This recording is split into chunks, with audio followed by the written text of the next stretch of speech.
Game of Life, and How to Play It, by Florence Scovel Shinn. Free distribution. This ebook may be freely distributed in its present unaltered form. Other works by Florence Scovel Shinn.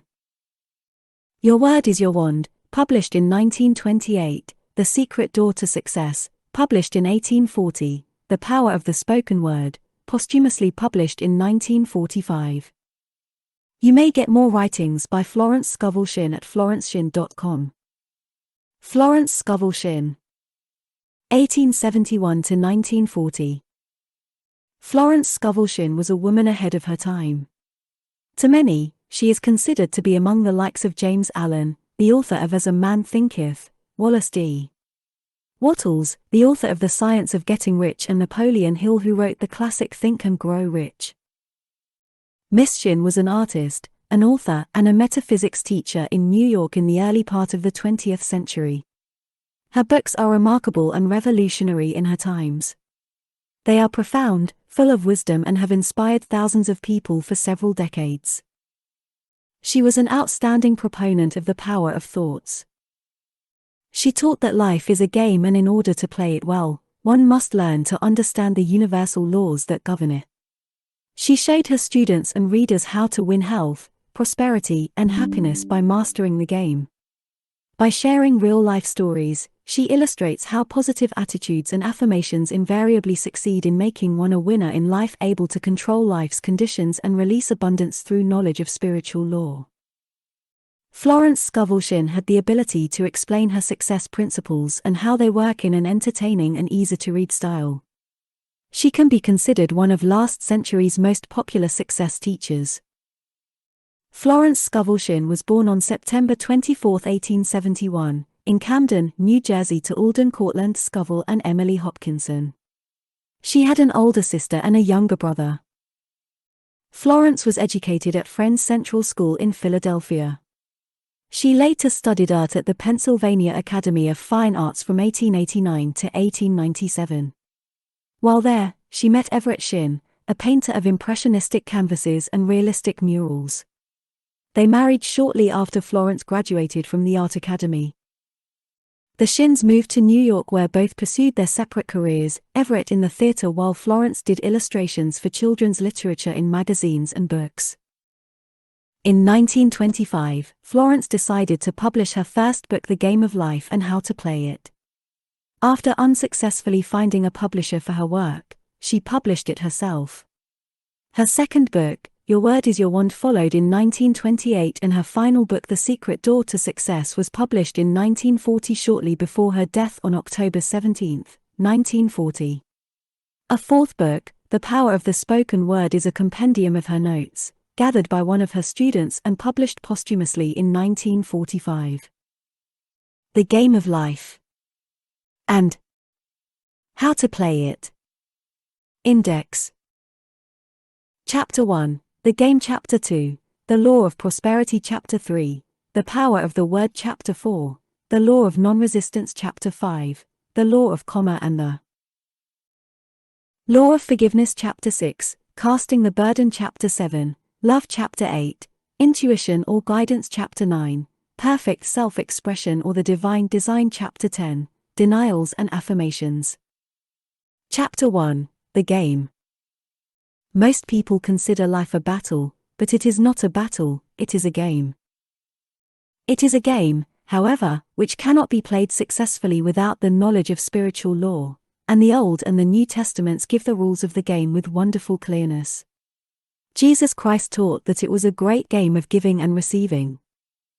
Whatsoever a man soweth, that shall he also reap. This means that whatever man sends out in word or deed, will return to him. What he gives, he will receive. If he gives hate, he will receive hate. If he gives love, he will receive love. If he gives criticism, he will receive criticism. If he lies, he will be lied to. If he cheats, he will be cheated. We are taught also that the imaging faculty plays a leading part in the game of life. Keep thy heart, or imagination, with all diligence, for out of it are the issues of life. Proverbs 4 verse 23. This means that what man images, sooner or later externalizes in his affairs. I know of a man who feared a certain disease. It was a very rare disease and difficult to get, but he pictured it continually and read about it until it manifested in his body, and he died, the victim of distorted imagination. So we see, to play successfully the game of life, we must train the imaging faculty. A person with an imaging faculty trained to image only good, brings into his life every righteous desire of his heart, health, wealth, love, friends, perfect self-expression, his highest ideals. The imagination has been called the scissors of the mind, and it is ever cutting, day by day, the pictures man sees there, and sooner or later he meets his own creations in his outer world. To train the imagination successfully, man must understand the workings of his mind. The Greeks said, "Know thyself." There are three departments of the mind: the subconscious, conscious and superconscious. The subconscious is simply power, without direction. It is like steam or electricity, and it does what it is directed to do. It has no power of induction. Whatever man feels deeply or images clearly, is impressed upon the subconscious mind, and carried out in minutest detail. For example, a woman I know, when a child, always made believe she was a widow. She dressed up in black clothes and wore a long black veil, and people thought she was very clever and amusing. She grew up and married a man with whom she was deeply in love. In a short time he died and she wore black and a sweeping veil for many years. The picture of herself as a widow was impressed upon the subconscious mind, and in due time worked itself out, regardless of the havoc created. The conscious mind has been called mortal or carnal mind. It is the human mind and sees life as it appears to be. It sees death, disaster, sickness, poverty and limitation of every kind, and it impresses the subconscious. The superconscious mind is the God mind within each man, and is the realm of perfect ideas. In it is the perfect pattern spoken of by Plato, the divine design, for there is a divine design for each person. There is a place that you are to fill and no one else can fill, something you are to do, which no one else can do. There is a perfect picture of this in the superconscious mind. It usually flashes across the conscious as an unattainable ideal, something too good to be true. In reality it is man's true destiny, or destination, flashed to him from the infinite intelligence which is within himself.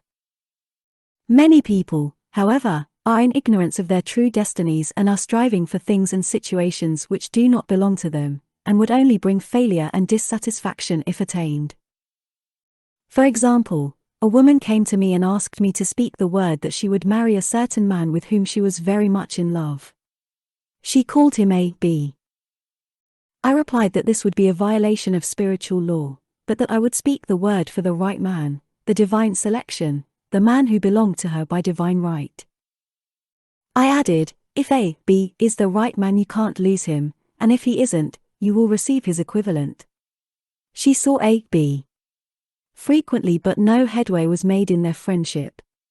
One evening she called, and said, "Do you know, for the last week, A, B hasn't seemed so wonderful to me." I replied, "Maybe he is not the divine selection, another man might be the right one." Soon after that, she met another man who fell in love with her at once, and who said she was his ideal.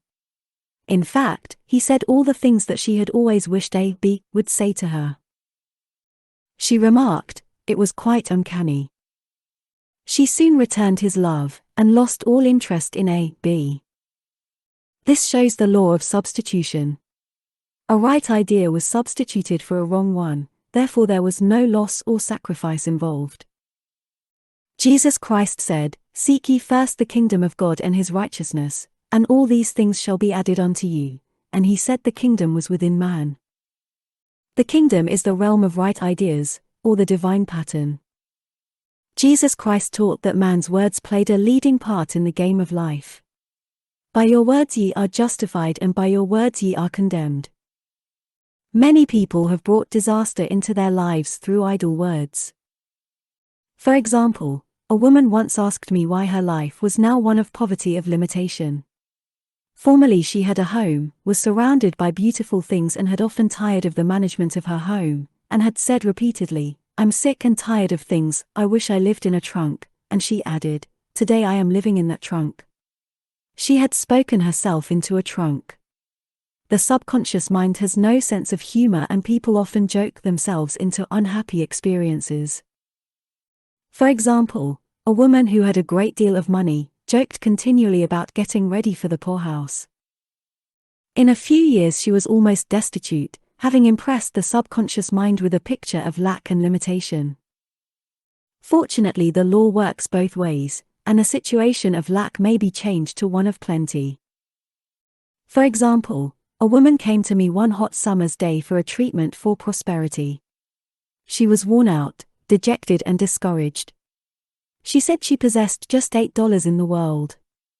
I said, "Good, we'll bless the $8 and multiply them as Jesus Christ multiplied the loaves and fishes, for he taught that every man had the power to bless and to multiply, to heal and to prosper." She said, "What shall I do next?" I replied, "Follow intuition.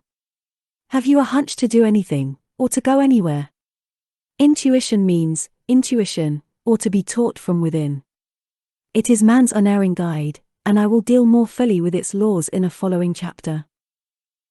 The woman replied, "I don't know, I seem to have a hunch to go home, I've just enough money for car fare." Her home was in a distant city and was one of lack and limitation, and the reasoning mind, or intellect, would have said, "Stay in New York and get work and make some money."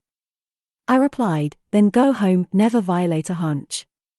I spoke the following words for her: "Infinite Spirit, open the way for great abundance for." She is an irresistible magnet for all that belongs to her by divine right. I told her to repeat it continually also. She left for home immediately. In calling on a woman one day, she linked up with an old friend of her family. Through this friend, she received thousands of dollars in a most miraculous way. She has said to me often, "Tell people about the woman who came to you with $8 and a hunch." There is always plenty on man's pathway, but it can only be brought into manifestation through desire, faith, or the spoken word. Jesus Christ brought out clearly that man must make the first move. "Ask, and it shall be given you, seek, and ye shall find, knock, and it shall be opened unto you." Matt. 7:7. In the scriptures we read, "Concerning the works of my hands, command ye me." Infinite intelligence, God, is ever ready to carry out man's smallest or greatest demands.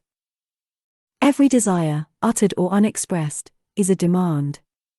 We are often startled by having a wish suddenly fulfilled.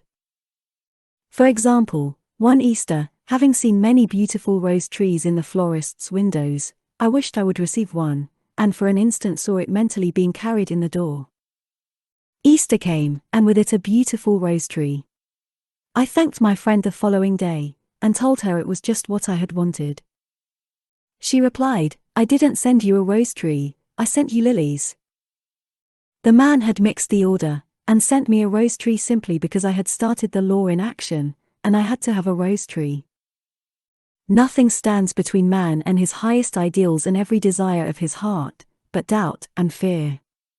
When man can wish without worrying, every desire will be instantly fulfilled. I will explain more fully in a following chapter the scientific reason for this, and fear must be erased from the consciousness. It is man's only enemy: fear of lack, fear of failure, fear of sickness, fear of loss, and a feeling of insecurity on some plane. Jesus Christ said, "Why are ye fearful, O ye of little faith?" Matt. 8:26. So we can see we must substitute faith for fear is only inverted faith. It is faith in evil instead of good. The object of the game of life is to see clearly one's good and to obliterate all mental pictures of evil.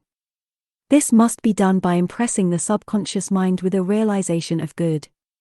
A very brilliant man, who has attained great success, told me he had suddenly erased all fear from his consciousness by reading a sign which hung in a room. He saw printed, in large letters, this statement, "Why worry, it will probably never happen."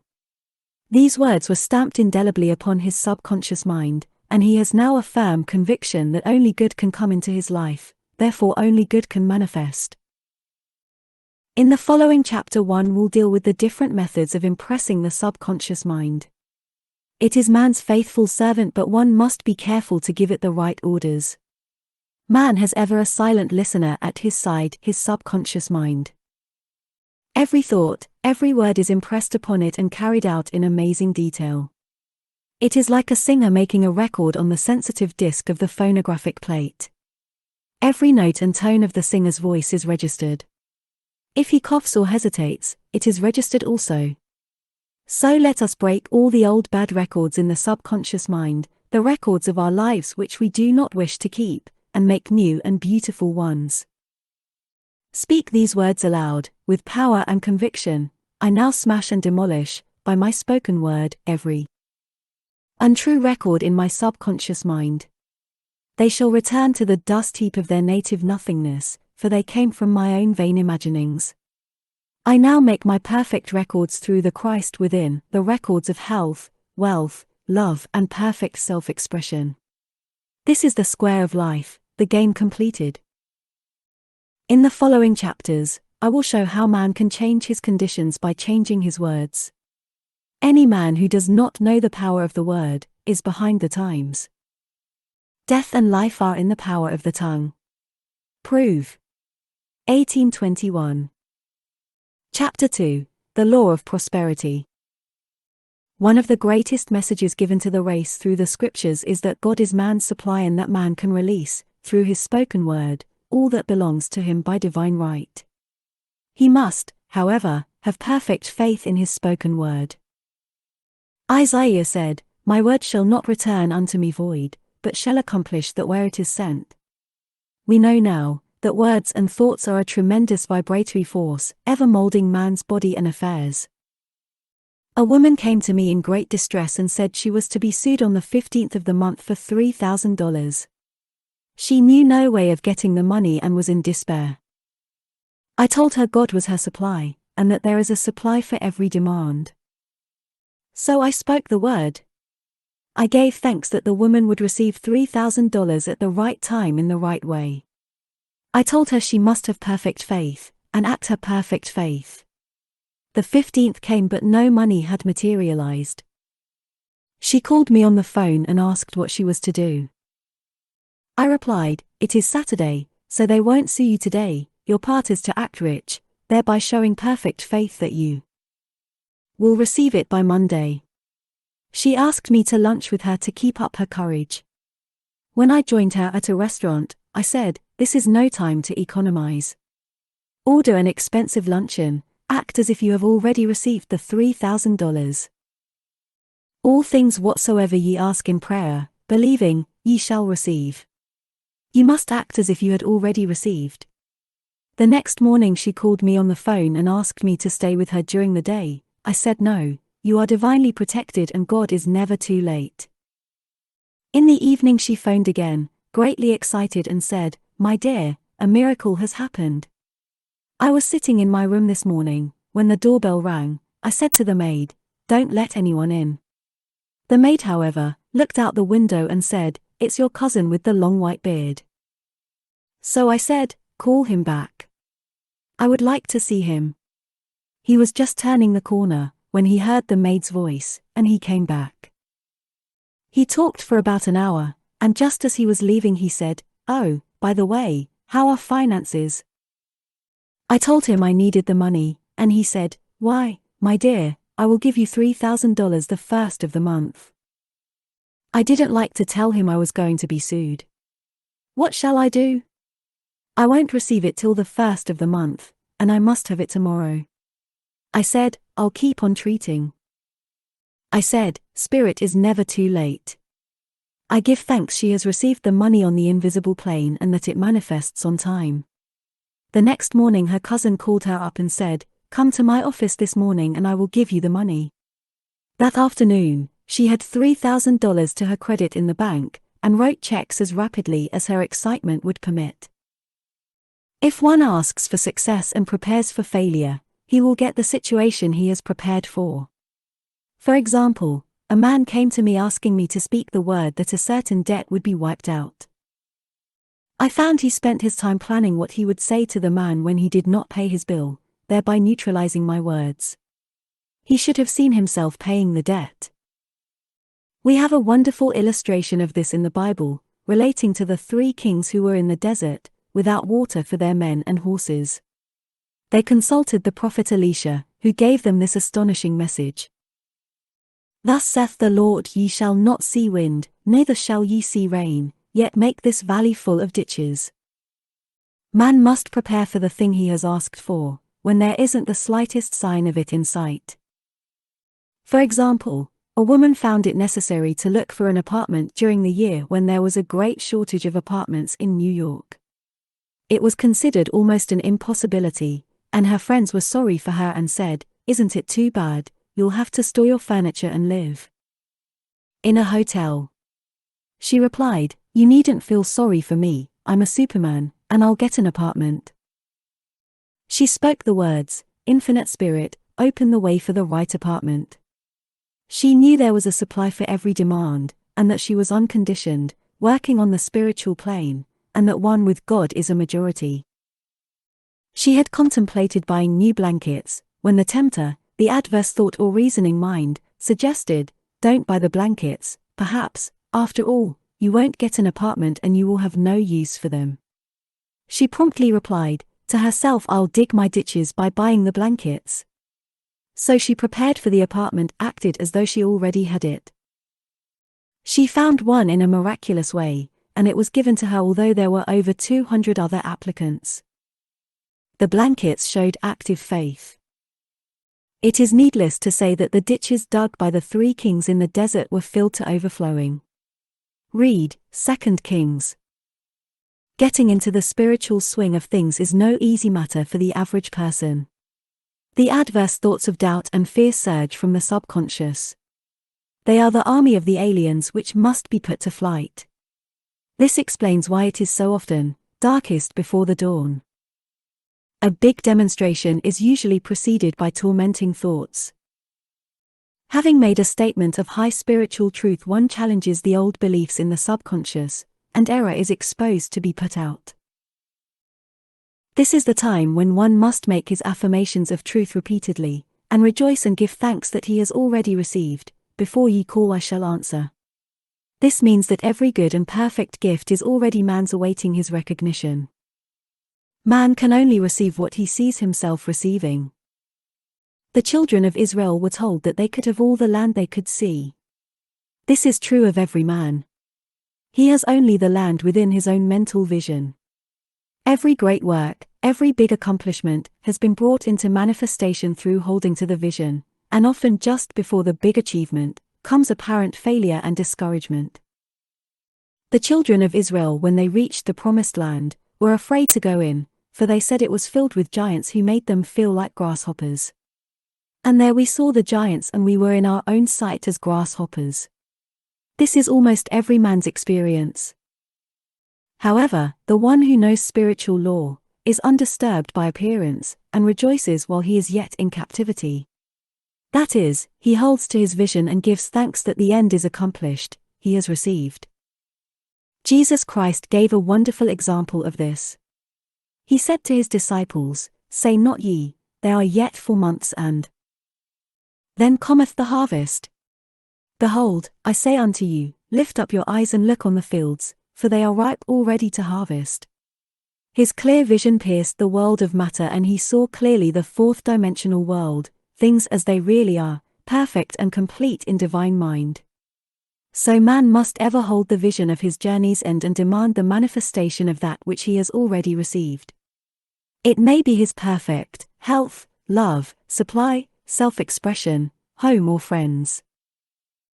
They are all finished and perfect ideas registered in divine mind, man's own superconscious mind, and must come through him, not to him. For example, a man came to me asking for treatments for success. It was imperative that he raise, within a certain, $50,000 for his business. The time limit was almost up, when he came to me in despair.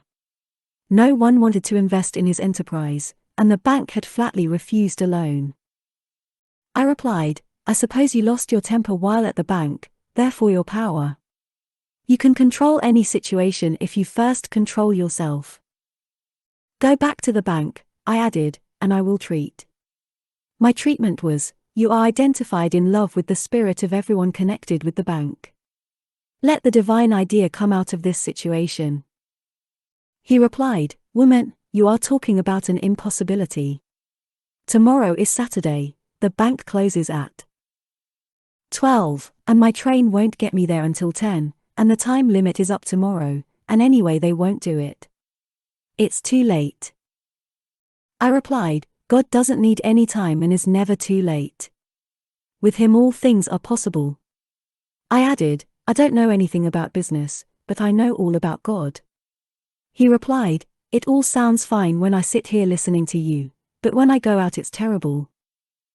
He lived in a distant city, and I did not hear from him for a week. Then came a letter. It read, You were right. I raised the money, and will never again doubt the truth of all that you told me. I saw him a few weeks later, and I said, What happened? You evidently had plenty of time, after all. He replied, My train was late, and I got there just 15 minutes to 12. I walked into the bank quietly and said, I have come for the loan, and they gave it to me without a question. It was the last 15 minutes of the time allotted to him, and Infinite Spirit was not too late. In this instance the man could never have demonstrated alone. He needed someone to help him hold to the vision. This is what one man can do for another. Jesus Christ knew the truth of this when he said, If two of you shall agree on earth as touching anything that they shall ask, it shall be done for them of my Father which is in heaven. One gets too close to his own affairs and becomes doubtful and fearful. The friend or healer sees clearly the success, health, or prosperity, and never wavers, because he is not close to the situation.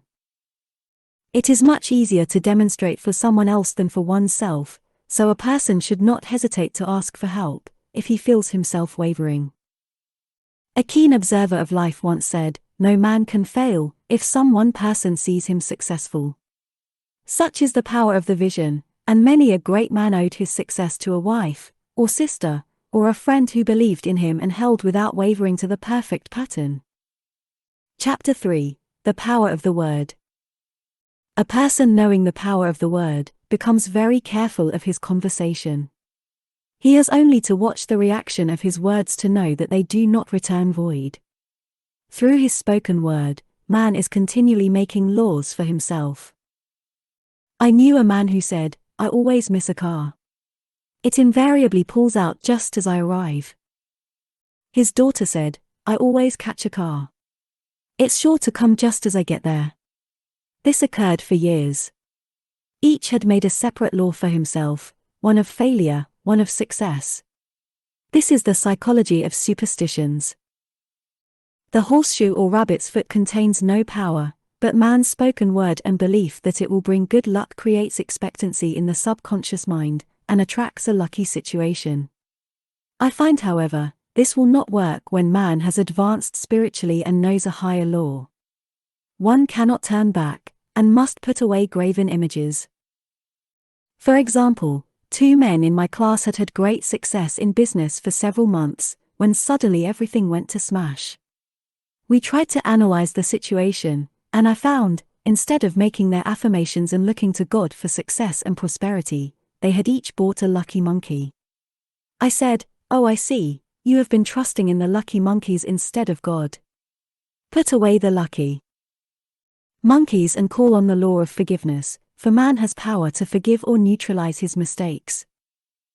They decided to throw the lucky monkeys down a coal hole, and all went well again.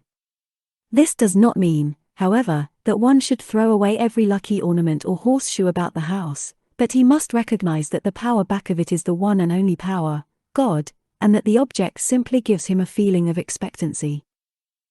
I was with a friend, one day, who was in deep despair. In crossing the street, she picked up a horseshoe. Immediately, she was filled with joy and hope. She said God had sent her the horseshoe in order to keep up her courage. It was indeed, at that moment, about the only thing that could have registered in her consciousness. Her hope became faith, and she ultimately made a wonderful demonstration.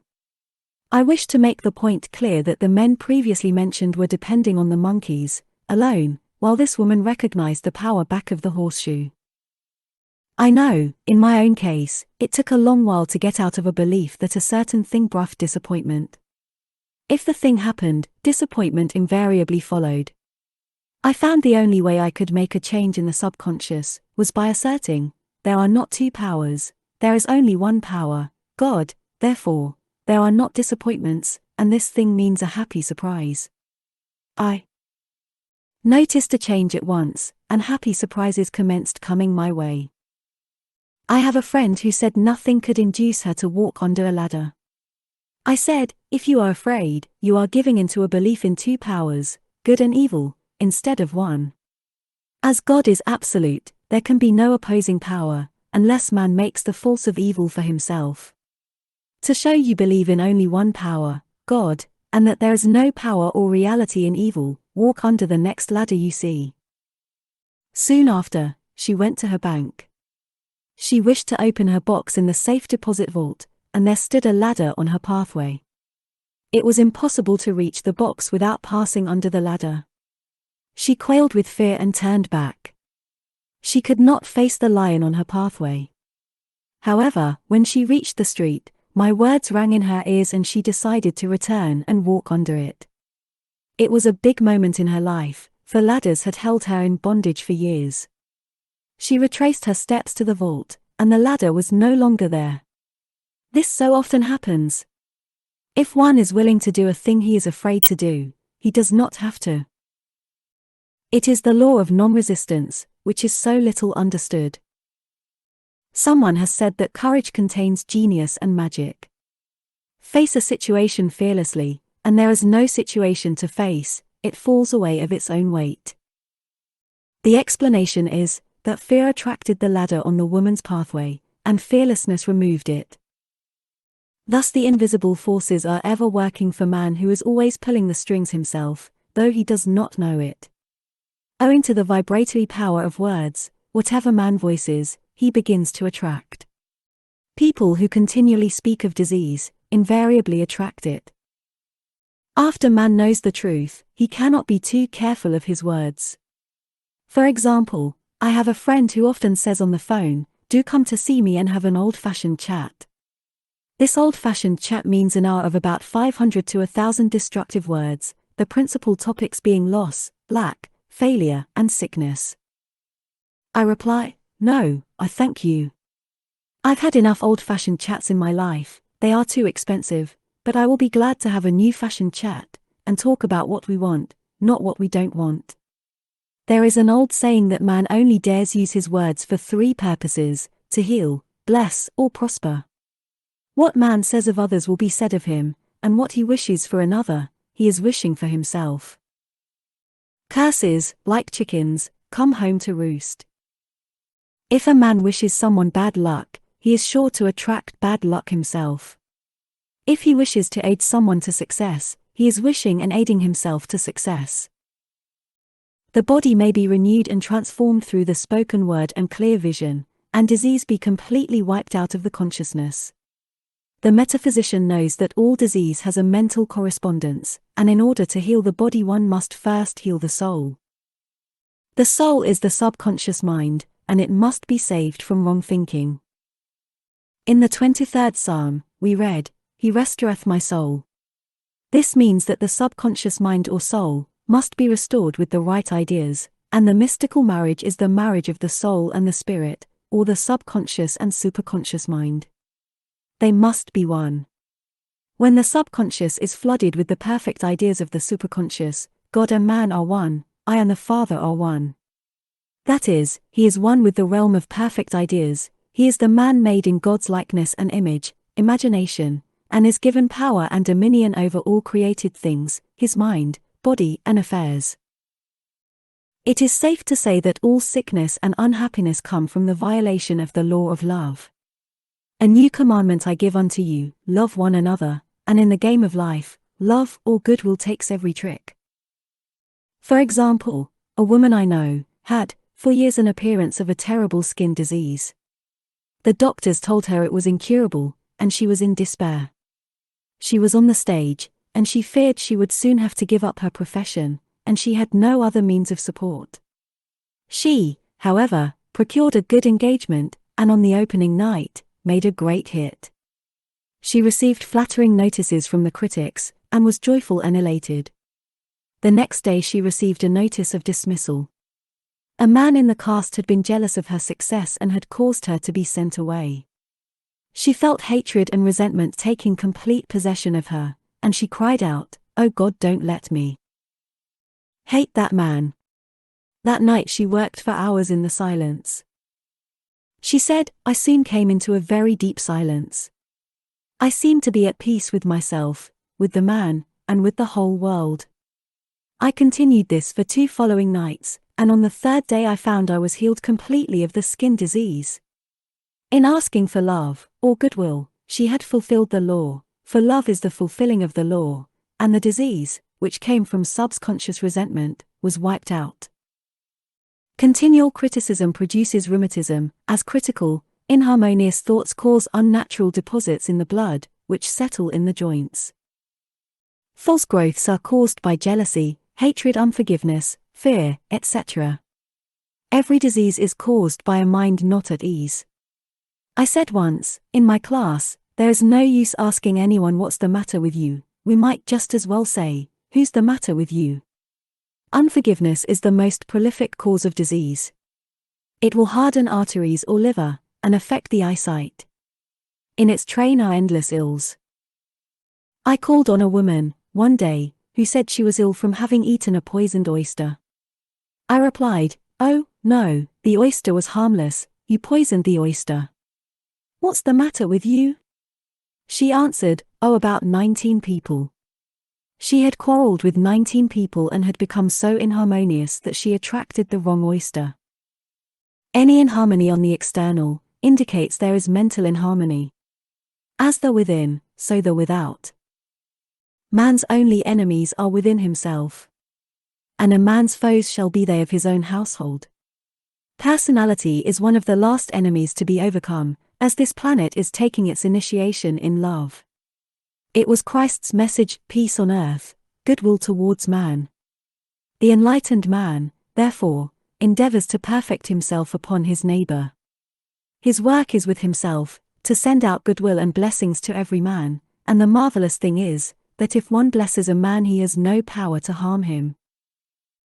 For example, a man came to me asking to treat for success in business. He was selling machinery, and rival appeared on the scene with what he proclaimed was a better machine, and my friend feared defeat. I said, first of all, we must wipe out all fear, and know that God protects your interest, and that the divine idea must come out of the situation. That is, the right machine will be sold, by the right man, to the right man. And I added, don't hold one critical thought towards that man. Bless him all day, and be willing not to sell your machine, if it isn't the divine idea. So he went to the meeting, fearless and non-resistant, and blessing the other man. He said the outcome was very remarkable. The other man's machine refused to work, and he sold his without the slightest difficulty. But I say unto you, love your enemies, bless them that curse you, do good to them that hate you, and pray for them which spitefully use you and persecute you. Goodwill produces a great aura of protection about the one who sends it, and no weapon that is formed against him shall prosper. In other words, love and goodwill destroy the enemies with oneself, therefore, one has no enemies on the external. There is peace on earth for him who sends goodwill to man. Chapter 4, The Law of Non-Resistance. Nothing on earth can resist an absolutely non-resistant person. The Chinese say that water is the most powerful element, because it is perfectly non-resistant. It can wear away a rock, and sweep all before it. Jesus Christ said, resist not evil, for he knew in reality, there is no evil, therefore nothing to resist. Evil has come of man's vain imagination, or a belief in two powers, good and evil. There is an old legend, that Adam and Eve ate of Maya the tree of illusion, and saw two powers instead of one power, God. Therefore, evil is a false law man has made for himself, through psychoma or soul sleep. Soul sleep means that man's soul has been hypnotized by the race belief of sin, sickness and death, etc., which is carnal or mortal thought, and his affairs have outpictured his illusions. We have read in a preceding chapter that man's soul is his subconscious mind, and whatever he feels deeply, good or bad, is outpictured by that faithful servant. His body and affairs show forth what he has been picturing. The sick man has pictured sickness, the poor man, poverty, the rich man, wealth. People often say, why does a little child attract illness, when it is too young even to know what it means? I answer that children are sensitive and receptive to the thoughts of others about them, and often outpicture the fears of their parents. I heard a metaphysician once say, if you do not run your subconscious mind yourself, someone else will run it for you. Mothers often, unconsciously, attract illness and disaster to their children, by continually holding them in thoughts of fear, and watching for symptoms. For example, a friend asked a woman if her little girl had had the measles. She replied promptly, "Not yet." This implied that she was expecting the illness, and therefore, preparing the way for what she did not want for herself and child. However, the man who is centered and established in right thinking, the man who sends out only goodwill to his fellow man, and who is without fear, cannot be touched or influenced by the negative thoughts of others. In fact, he could then receive only good thoughts, as he himself sends forth only thoughts. Resistance is hell, for it places man in a state of torment. A metaphysician once gave me a wonderful recipe for taking every trick in the game of life. It is the acme of non-resistance. He gave it in this way: at one time in my life, I baptized children, and of course, they had many names. Now I no longer baptize children, but I baptize events, but I give every event the same name. If I have a failure, I baptize its success, in the name of the Father, and of the Son, and of the Holy Ghost. In this, we see the great law of transmutation, founded on non-resistance. Through his spoken word, every failure was transmuted into success. For example, a woman who required money, and who knew the spiritual law of opulence, was thrown continually in a business way, with a man who made her feel very poor. He talked lack and limitation, and she commenced to catch his poverty thoughts, so she disliked him, and blamed him for her failure. She knew in order to demonstrate her supply, she must first feel that she had received. A feeling of opulence must precede its manifestation. It dawned on her, one day, that she was resisting the situation, and seeing two powers instead of one. So she blessed the man and baptized the situation's success. She affirmed, as there is only one power, God, this man is here for my good and my prosperity, just what he did not seem to be there for. Soon after that she met, through this man, a woman who gave her for a service rendered several $1,000s, and the man moved to a distant city, and faded harmoniously from her life. Make the statement, every man is a golden link in the chain of my good, for all men are God in manifestation, awaiting the opportunity given by man, himself, to serve the divine plan of his life.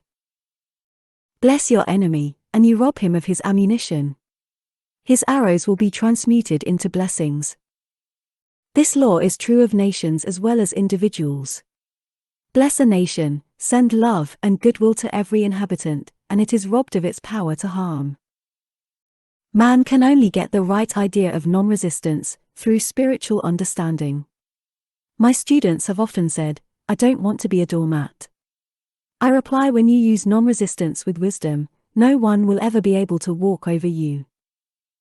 Another example, one day I was impatiently awaiting an important telephone call. I resisted every call that came in and made no outgoing calls myself, reasoning that it might interfere with the one I was awaiting.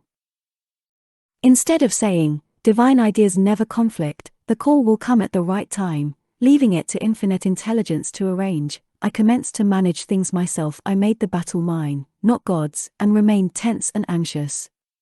The bell did not ring for about an hour, and I glanced at the phone and found the receiver had been off that length of time, and the phone was disconnected. My anxiety, fear, and belief in interference had brought on a total eclipse of the telephone. Realizing what I had done, I commenced blessing the situation at once. I baptized its success, and affirmed, I cannot lose any call that belongs to me by divine right. I am under grace, and not under law. A friend rushed out to the nearest telephone to notify the company to reconnect. She entered a crowded grocery, but the proprietor left his customers and attended to the call himself. My phone was connected at once, and 2 minutes later, I received a very important call, and about an hour afterward, the one I had been awaiting. One's ship's come in over a calm sea.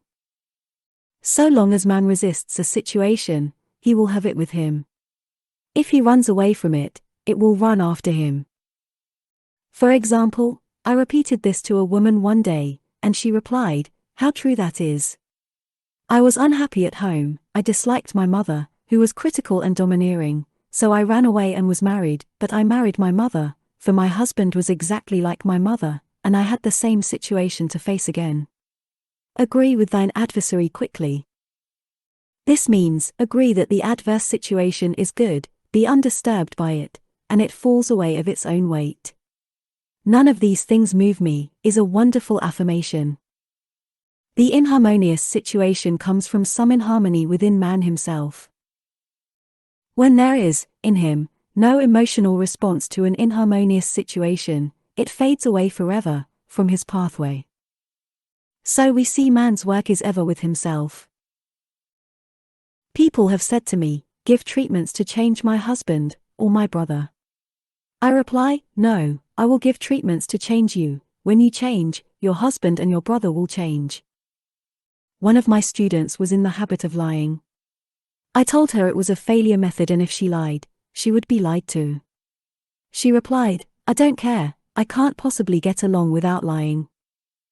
One day she was speaking on the phone to a man with whom she was very much in love. She turned to me and said, I don't trust him, I know he's lying to me. I replied, well, you lie yourself, so someone has to lie to you, and you will be sure it will be just the person you want the truth from.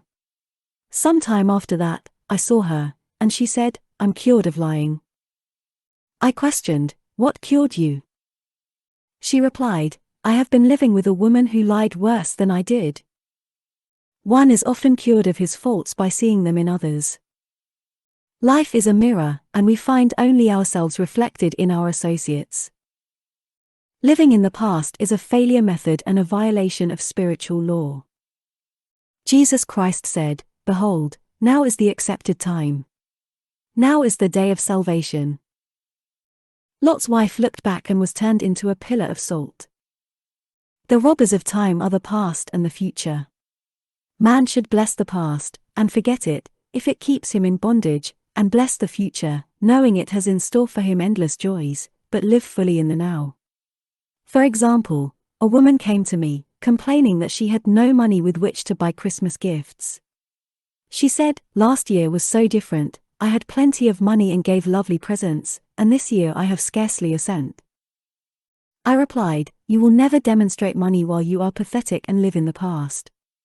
Live fully in the now, and get ready to give Christmas presents. Dig your ditches, and the money will come. She exclaimed, I know what to do. I will buy some tinsel twine, Christmas seals, and wrapping paper. I replied, do that, and the presents will come and stick themselves to the Christmas seals. This too, was showing financial fearlessness and faith in God, as the reasoning mind said, keep every cent you have, as you are not sure you will get any more. She bought the seals, paper, and twine, and a few days before Christmas, received a gift of several $100s. Buying the seals and twine had impressed the subconscious with expectancy, and opened the way for the manifestation of the money. She purchased all the presents in plenty of time. Man must live suspended in the moment. Look well, therefore, to this day. Such is the salutation of the dawn. He must be spiritually alert, ever awaiting his leads, taking advantage of every opportunity. One day, I said continually, silently, Infinite Spirit, don't let me miss a trick, and something very important was told to me that evening. It is most necessary to begin the day with right words. Make an affirmation immediately upon waking. For example, "Thy will be done this day. Today is a day of completion. I give thanks for this perfect day. Miracle shall follow miracle and wonders shall never cease." Make this a habit, and one will see wonders and miracles come into his life. One morning I picked up a book and read, "Look with wonder at that which is before you." It seemed to be my message for the day, so I repeated again and again, "Look with wonder at that which is before you."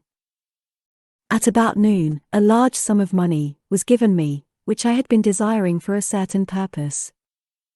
In a following chapter, I will give affirmations that I have found most effective. However, one should never use an affirmation unless it is absolutely satisfying and convincing to his own consciousness, and often an affirmation is changed to suit different people. For example, the following has brought success to many. I have a wonderful work, in a wonderful way, I give wonderful service, for wonderful pay. I gave the first 2 lines to one of my students, and she added the last 2. It made a most powerful statement, as there should always be perfect payment for perfect service, and a rhyme sinks easily into the subconscious. She went about singing it aloud and soon did receive wonderful work in a wonderful way, and gave wonderful service for wonderful pay. Another student, a businessman, took it, and changed the word work to business. He repeated, "I have a wonderful business, in a wonderful way, and I give wonderful service for wonderful pay." That afternoon he made a $41,000 deal, though there had been no activity in his affairs for months. Every affirmation must be carefully worded and completely cover the ground. For example, I knew a woman who was in great need and made a demand for work. She received a great deal of work, but was never paid anything. She now knows to add, "wonderful service for wonderful pay." It is man's divine right to have plenty. More than enough. His barns should be full, and his cup should flow over. This is God's idea for man, and when man breaks down the barriers of lack in his own consciousness, the golden age will be his, and every righteous desire of his heart fulfilled. Chapter 5. The Law of Karma and the Law of Forgiveness. Man receives only that which he gives. The game of life is a game of boomerangs. Man's thoughts, deeds and words return to him sooner or later, with astounding accuracy. This is the law of karma, which is Sanskrit for come back. Whatsoever a man soweth, that shall he also reap. For example, a friend told me this story of herself, illustrating the law. She said, "I make all my karma on my aunt, whatever I say to her, someone says to me. I am often irritable at home, and one day, said to my aunt, who was talking to me during dinner, 'No more talk, I wish to eat in peace.' The following day, I was lunching with a woman with whom I wished to make a great impression. I was talking animatedly, when she said, 'No more talk, I wish to eat in peace.' My friend is high in consciousness, so her karma returns much more quickly than to one on the mental plane. The more man knows, the more he is responsible for, and a person with a knowledge of spiritual law, which he does not practice, suffers greatly, in consequence. The fear of the Lord, law, is the beginning of wisdom. If we read the word Lord, law, it will make many passages in the Bible much clearer. Vengeance is mine, I will repay, saith the Lord, law. It is the law which takes vengeance, not God. God sees man perfect, created in his own image, imagination, and given power and dominion. This is the perfect idea of man, registered in divine mind, awaiting man's recognition, for man can only be what he sees himself to be, and only attain what he sees himself attaining. Nothing ever happens without an onlooker is an ancient saying. Man sees first his failure or success, his joy or sorrow, before it swings into visibility from the scene set in his own imagination. We have observed this in the mother picturing disease for her child, or a woman seeing success for her husband. Jesus Christ said, "And ye shall know the truth, and the truth shall make you free." So, we see freedom, from all unhappy conditions, comes through knowledge and knowledge of spiritual law. Obedience precedes authority, and the law obeys man when he obeys the law. The law of electricity must be obeyed before it becomes man's servant. When handled ignorantly, it becomes man's deadly foe. So with the laws of mind. For example, a woman with a strong personal will wished she owned a house which belonged to an acquaintance, and she often made mental pictures of herself living in the house. In the course of time, the man died and she moved into the house. Several years afterwards, coming into the knowledge of spiritual law, she said to me, "Do you think I had anything to do with that man's death?" I replied, "Yes, your desire was so strong, everything made way for it, but you paid your karmic debt. Your husband, whom you loved devotedly, died soon after, and the house was a white elephant on your hands for years." The original owner, however, could not have been affected by her thoughts had he been positive in the truth, nor her husband, but they were both under karmic law. The woman should have said, feeling the great desire for the house, "Infinite intelligence, give me the right house, equally as charming as this, the house which is mine by divine right." The divine selection would have given perfect satisfaction and brought good to all. The divine pattern is the only safe pattern to work by. Desire is a tremendous force, and must be directed in the right channels, or chaos ensues. In demonstrating, the most important step is the first step, to ask aright. Man should always demand only that which is his by divine right. To go back to the illustration, had the woman taken this attitude, "If this house, I desire, is mine, I cannot lose it, if it is not, give me its equivalent," the man might have decided to move out, harmoniously, had it been the divine selection for her, or another house would have been substituted. Anything forced into manifestation through personal will is always ill-got, and has ever bad success. Man is admonished, "My will be done, not thine," and the curious thing is, man always gets just what he desires when he does relinquish personal will, thereby enabling infinite intelligence to work through him. Stand ye still and see the salvation of the Lord, law. For example, a woman came to me in great distress. Her daughter had determined to take a very hazardous trip, and the mother was filled with fear. She said she had used every argument, had pointed out the dangers to be encountered, and forbidden her to go, but the daughter became more and more rebellious and determined. I said to the mother, "You are forcing your personal will upon your daughter, which you have no right to do, and your fear of the trip is only attracting it, for man attracts what he fears." I added, "Let go, and take your mental hands off, put it in God's hands, and use this statement, I put this situation in the hands of infinite love and wisdom. If this trip is the divine plan, I bless it and not longer resist, but if it is not divinely planned, I give thanks that it is now dissolved and dissipated." A day or two after that, her daughter said to her, "Mother, I have given up the trip," and the situation returned to its native nothingness. It is learning to stand still, which seems so difficult for man. I have dealt more fully with this law in the chapter on non-resistance. I will give another example of sowing and reaping, which came in the most curious way. A woman came to me saying, she had received a counterfeit $20 bill, given to her at the bank. She was much disturbed, for, she said, the people at the bank will never acknowledge their mistake. I replied, "Let us analyze the situation and find out why you attracted it."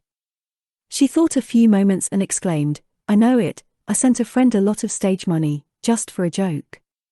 So the law had sent her some stage money, for it doesn't know anything about jokes.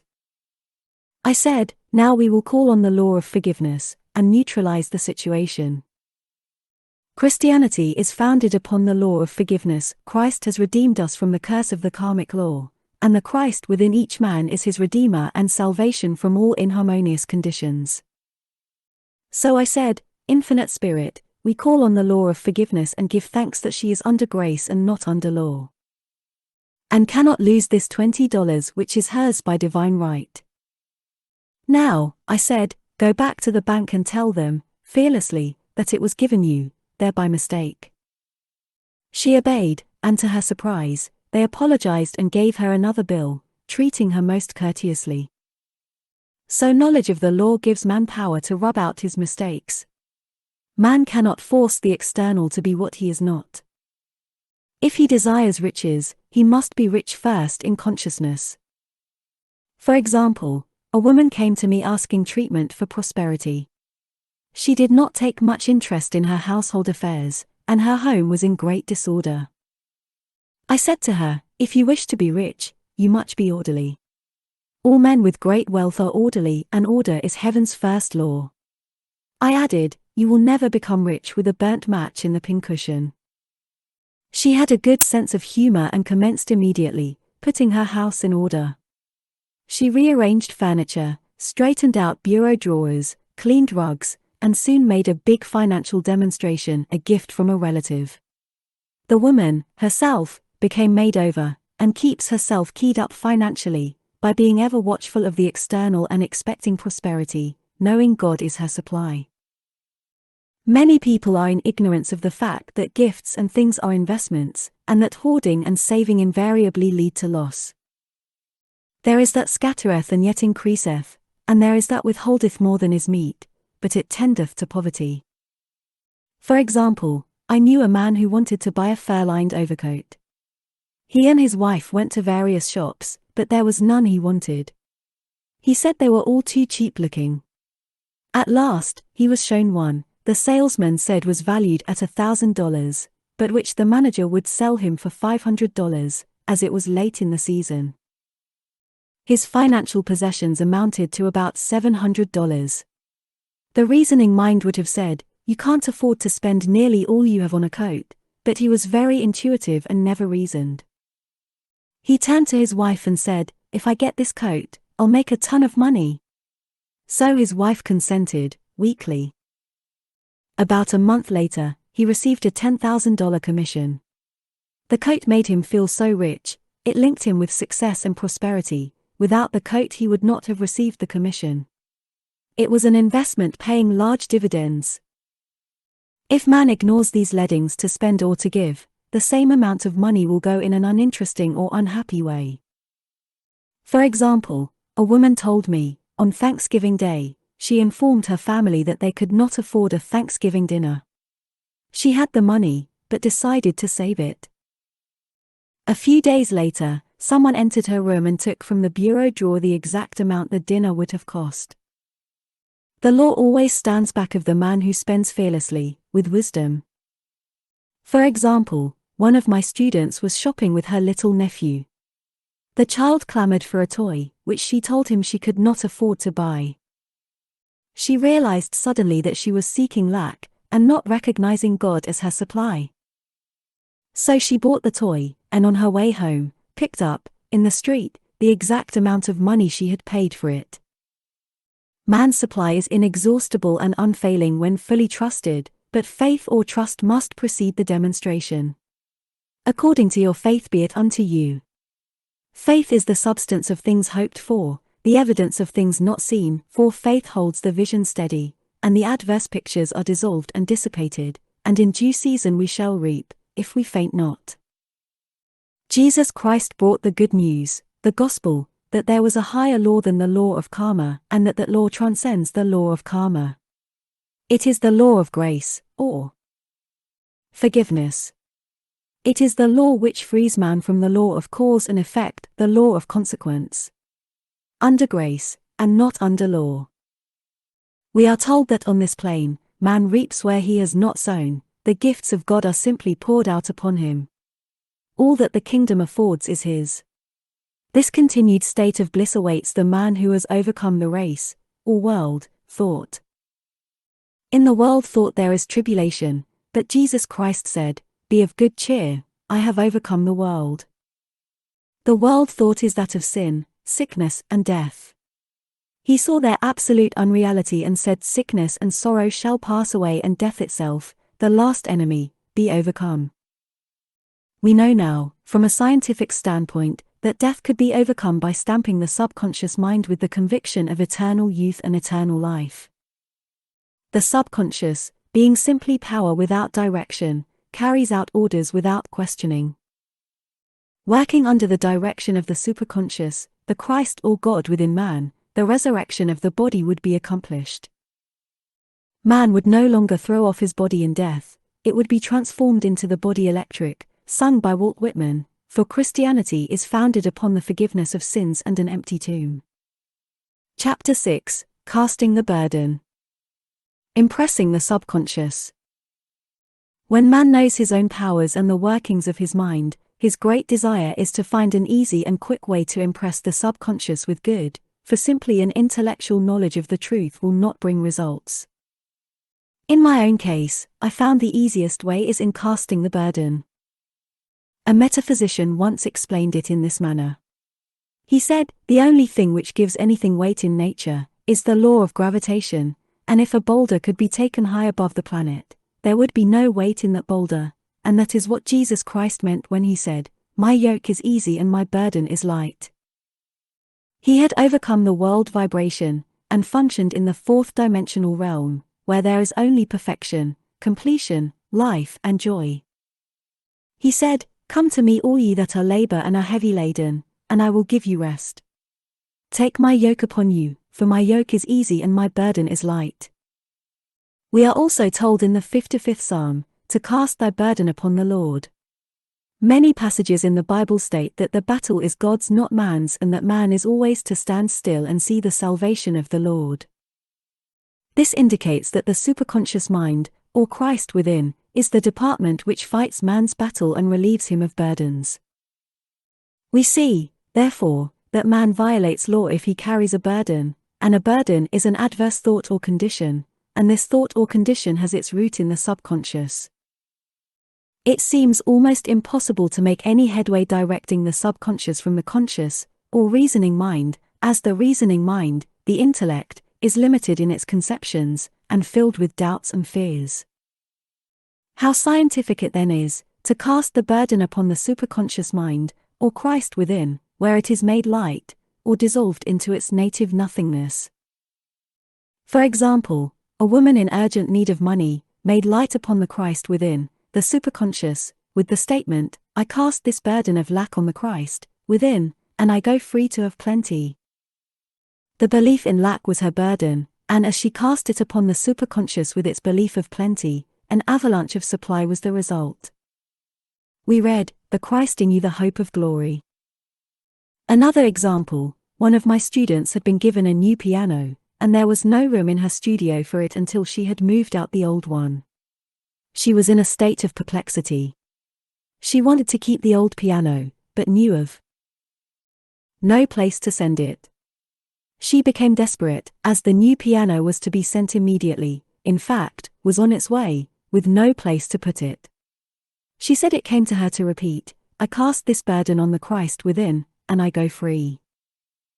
A few moments later, her phone rang, and a woman friend asked if she might rent her old piano, and it was moved out, a few minutes before the new one arrived.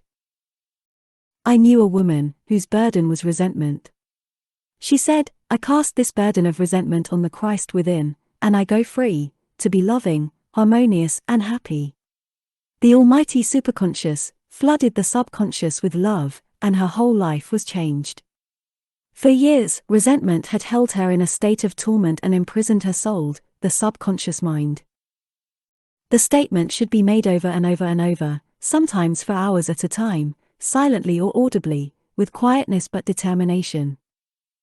I have often compared it to winding up a Victrola. We must wind ourselves up with spoken words. I have noticed, in casting the burden, after a little while, one seems to see clearly. It is impossible to have clear vision, while in the throes of carnal mind.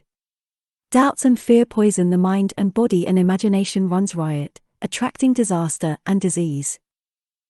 In steadily repeating the affirmation, "I cast this burden on the Christ within, and go free," the vision clears, and with it, a feeling of relief, and sooner or later comes the manifestation of good, be it health, happiness, or supply. One of my students once asked me to explain the darkness before the dawn. I referred in a preceding chapter to the fact that often, before the big demonstration, everything seems to go wrong, and deep depression clouds the consciousness. It means that out of the subconscious are rising doubts and fears of the ages. These old derelicts of the subconscious rise to the fact, to be put out. It is then that man should clap his cymbals, like Jehoshaphat, and give thanks that he is saved, even though he seems surrounded by the enemy, the situation of lack or disease. The student continued, "How long must one remain in the dark?" And I replied, "Until one can see in the dark, and casting the burden enables one to see in the dark." In order to impress the subconscious, active faith is always essential. Faith without works is dead. In these chapters one have endeavored to bring out this point. Jesus Christ showed active faith when he commanded the multitude to sit down on the ground, before he gave thanks for the loaves and fishes. I will give another example showing how necessary this step is. In fact, active faith is the bridge over which man passes to his promised land. Through misunderstanding, a woman had been separated from her husband, whom she loved deeply. He refused all offers of reconciliation and would not communicate with her in any way. Coming into the knowledge of spiritual law, she denied the appearance of separation. She made this statement, "There is no separation in divine mind, therefore, I cannot be separated from the love and companionship which are mine by divine right." She showed active faith by arranging a place for him at the table every day, thereby impressing the subconscious with a picture of his return. Over a year passed, but she never wavered, and one day he walked in. The subconscious is often impressed through music. Music has a fourth-dimensional quality and releases the soul from imprisonment. It makes wonderful things seem possible, and easy of accomplishment. I have a friend who uses her Victrola, daily, for this purpose. It puts her in perfect harmony and releases the imagination. Another woman often dances while making her affirmations. The rhythm and harmony of music and motion carry her words forth with tremendous power. The student must remember also, not to despise the day of small things. Invariably, before a demonstration, come signs of land. Before Columbus reached America, he saw birds and twigs which showed him land was near. So it is with a demonstration, but often the student mistakes it for the demonstration itself, and is disappointed. For example, a woman had spoken the word for a set of dishes. Not long afterwards a friend gave her a dish which was old and cracked. She came to me and said, "Well, I asked for a set of dishes, and all I got was a cracked plate." I replied, "The plate was only signs of land. It shows your dishes are coming, look upon it as a birds and seaweed," and not long afterwards the dishes came. Continually making believe impresses the subconscious. If one makes believe he is rich, and makes believe he is successful, in due time he will reap. Children are always making believe, and except ye be converted, and become as little children, ye shall not enter the kingdom of heaven. For example, I know of a woman who was very poor, but no one could make her feel poor. She earned a small amount of money from rich friends, who constantly reminded her of her poverty, and to be careful and saving. Regardless of their admonitions, she would spend all her earnings on a hat, or make someone a gift, and be in a rapturous state of mind. Her thoughts were always centered on beautiful clothes and rings and things, but without envying others. She lived in the world of the wondrous, and only riches seemed real to her. Before long she married a rich man, and the rings and things became visible. I do not know whether the man was the divine selection, but opulence had to manifest in her life, as she had imaged only opulence. There is no peace or happiness for man, until he has erased all fear from the subconscious. Fear is misdirected energy and must be redirected, or transmuted into faith. Jesus Christ sighed, "Why are ye fearful, O ye of little faith? All things are possible to him that believeth." I am asked so often by my students, how can I get rid of fear? I reply, by walking up to the thing you are afraid of.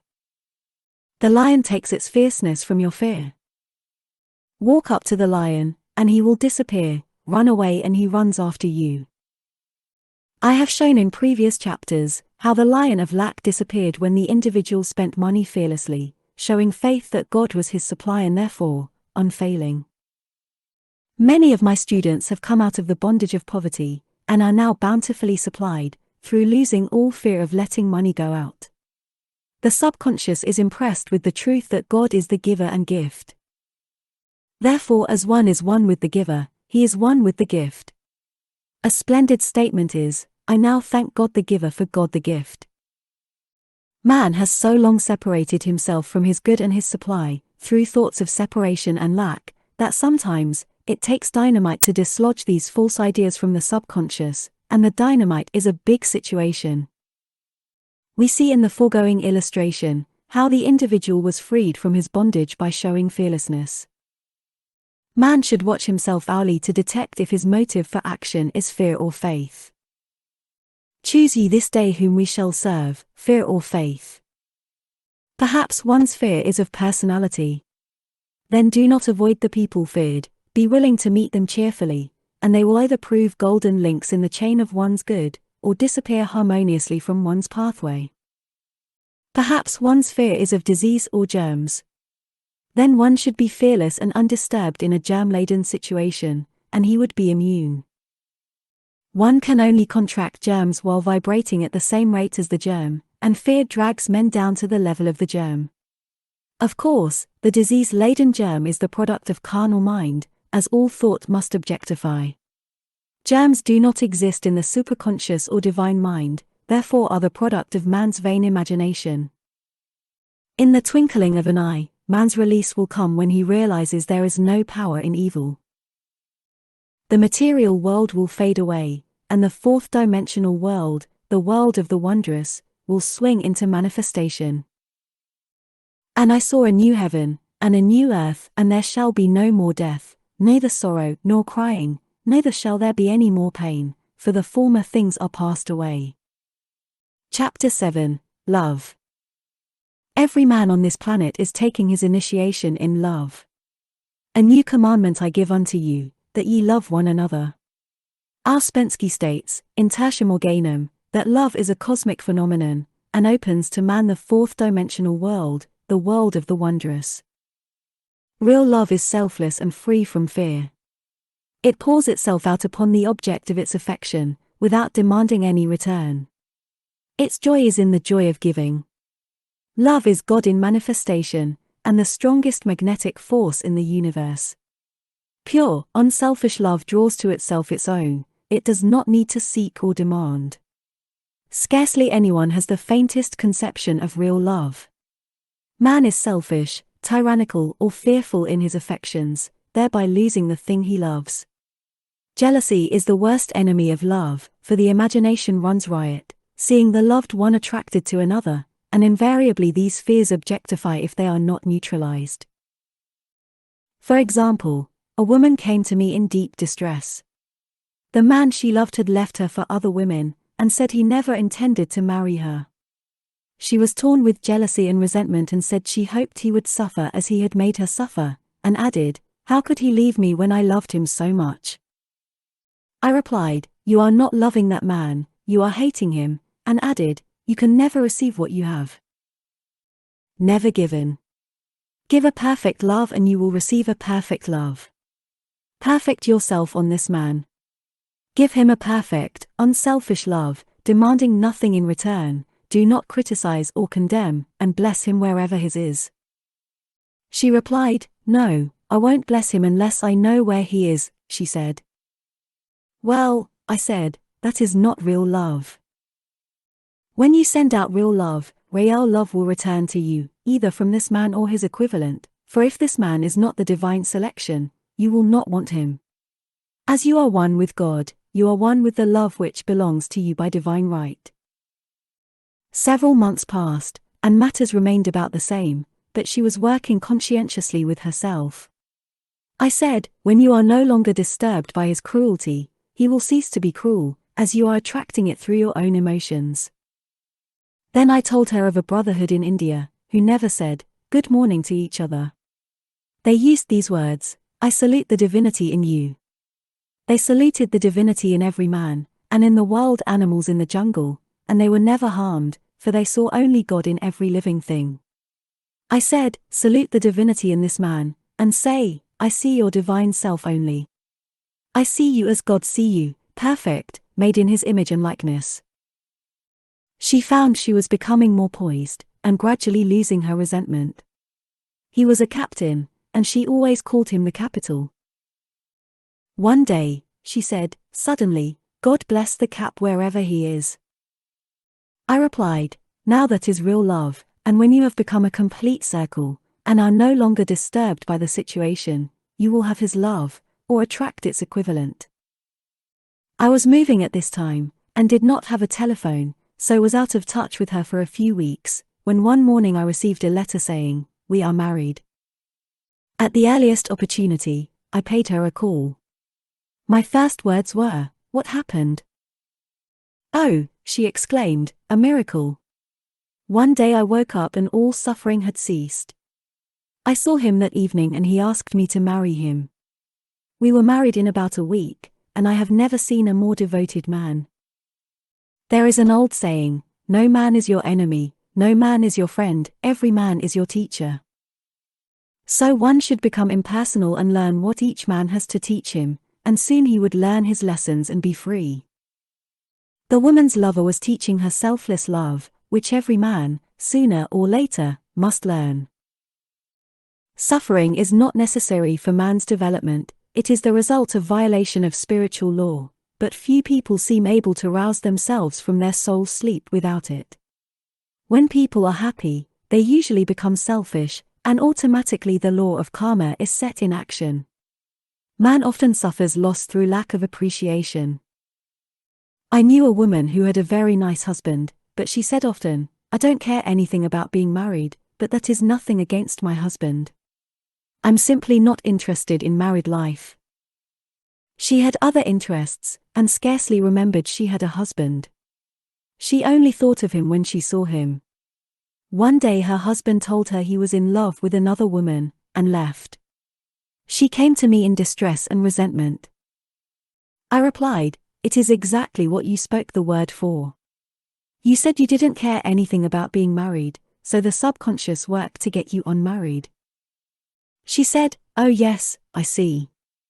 People get what they want, and then feel very much hurt. She soon became in perfect harmony with the situation, and knew they were both much happier apart. When a woman becomes indifferent or critical, and ceases to be an inspiration to her husband, he misses the stimulus of their early relationship and is restless and unhappy. A man came to me dejected, miserable and poor. His wife was interested in the science of numbers, and had him read. It seems the report was not very favorable, for he said, my wife says I'll never amount to anything because I am a 2.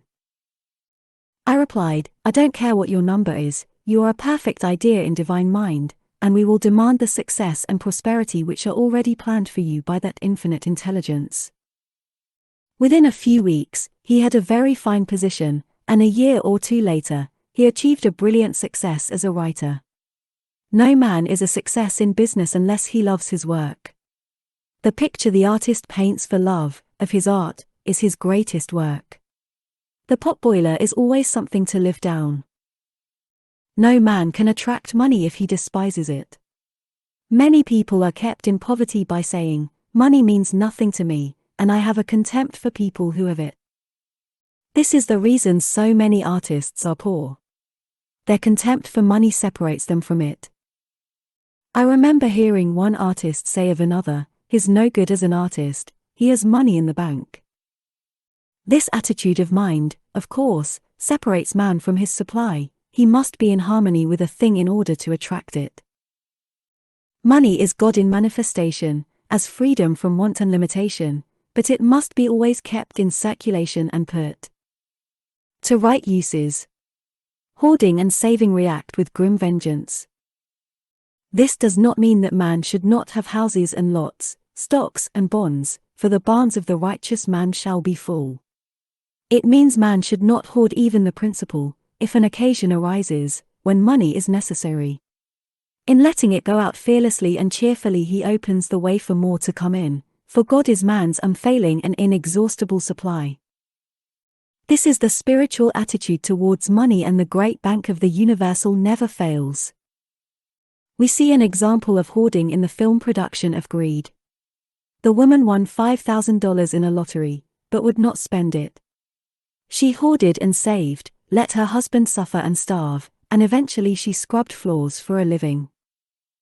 She loved the money itself and put it above everything, and one night she was murdered and the money taken from her. This is an example of where love of money is the root of all evil. Money in itself is good and beneficial, but used for destructive purposes, hoarded and saved, or considered more important than love, brings disease and disaster, and the loss of the money itself. Follow the path of love, and all things are added, for God is love, and God is supply. Follow the path of selfishness and greed, and the supply vanishes, or man is separated from it. For example, I knew the case of a very rich woman, who hoarded her income. She rarely gave anything away, but bought things for herself. She was very fond of necklaces, and a friend once asked her how many she possessed. She replied, 6 to 7. She bought them and put them away, carefully wrapped in tissue paper. Had she used the necklaces, it would have been quite legitimate, but she was violating the law of use. Her closets were filled with clothes she never wore, and jewels which never saw the light. The woman's arms were gradually becoming paralyzed from holding on to things, and eventually she was considered incapable of looking after her affairs, and her wealth was handed over to others to manage.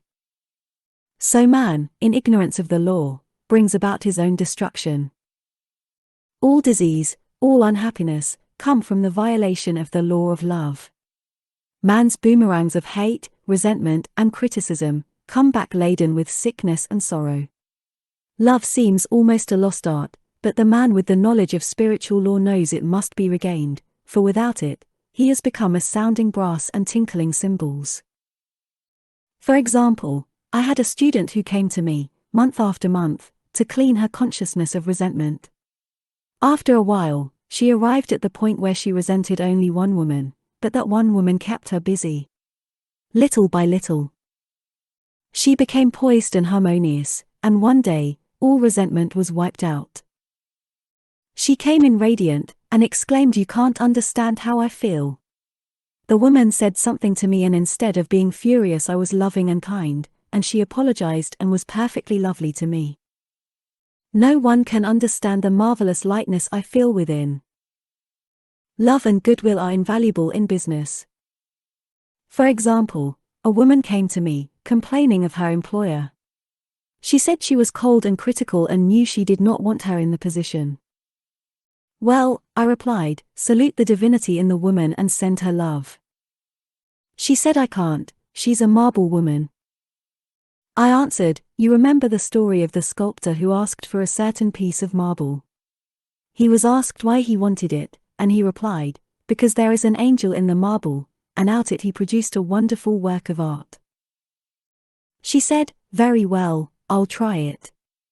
A week later she came back and said, I did what you told me to, and now the woman is very kind, and took me out in her car.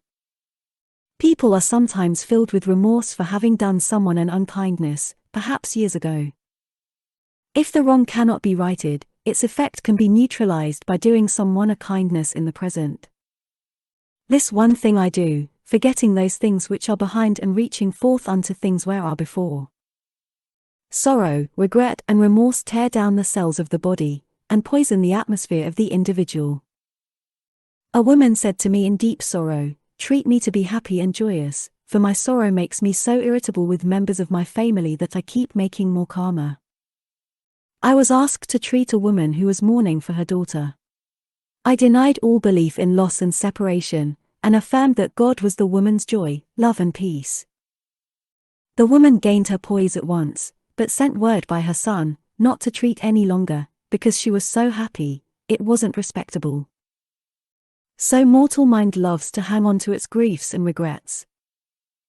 I knew a woman who went about bragging of her troubles, so, of course, she always had something to brag about. The old idea was if a woman did not worry about her children, she was not a good mother. Now, we know that mother fear is responsible for many of the diseases and accidents which come into the lives of children. For fear pictures vividly the disease or situation feared, and these pictures objectify, if not neutralized. Happy is the mother who can say sincerely that she puts her child in God's hands, and knows therefore that he is divinely protected. For example, a woman awoke suddenly, in the night, feeling her brother was in great danger. Instead of giving in to her fears, she commenced making statements of truth, saying, "Man is a perfect idea in divine mind, and is always in his right place, therefore, my brother is in his right place, and is divinely protected." The next day she found that her brother had been in close proximity to an explosion in a mine, but had miraculously escaped. So man is his brother's keeper, in thought, and every man should know that the thing he loves dwells in the secret place of the Most High, and abides under the shadow of the Almighty. There shall no evil befall thee, neither shall any plague come nigh thy dwelling. Perfect love casteth out fear. He that feareth is not made perfect in love, and love is the fulfilling of the law. Chapter 8, Intuition or Guidance. There is nothing too great of accomplishment for the man who knows the power of his word, and who follows his intuitive leads. By the word he starts in action unseen forces and can rebuild his body or remold his affairs. It is, therefore, of the utmost importance to choose the right words, and the student carefully selects the affirmation he wishes to catapult into the invisible. He knows that God is his supply, that there is a supply for every demand, and that his spoken word releases this supply. Ask and ye shall receive. Man must make the first move. Draw nigh to God and he will draw nigh to you. I have often been asked just how to make a demonstration.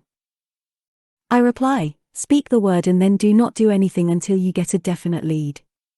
Demand the lead, saying, Infinite Spirit, reveal to me the way, let me know if there is anything for me to do.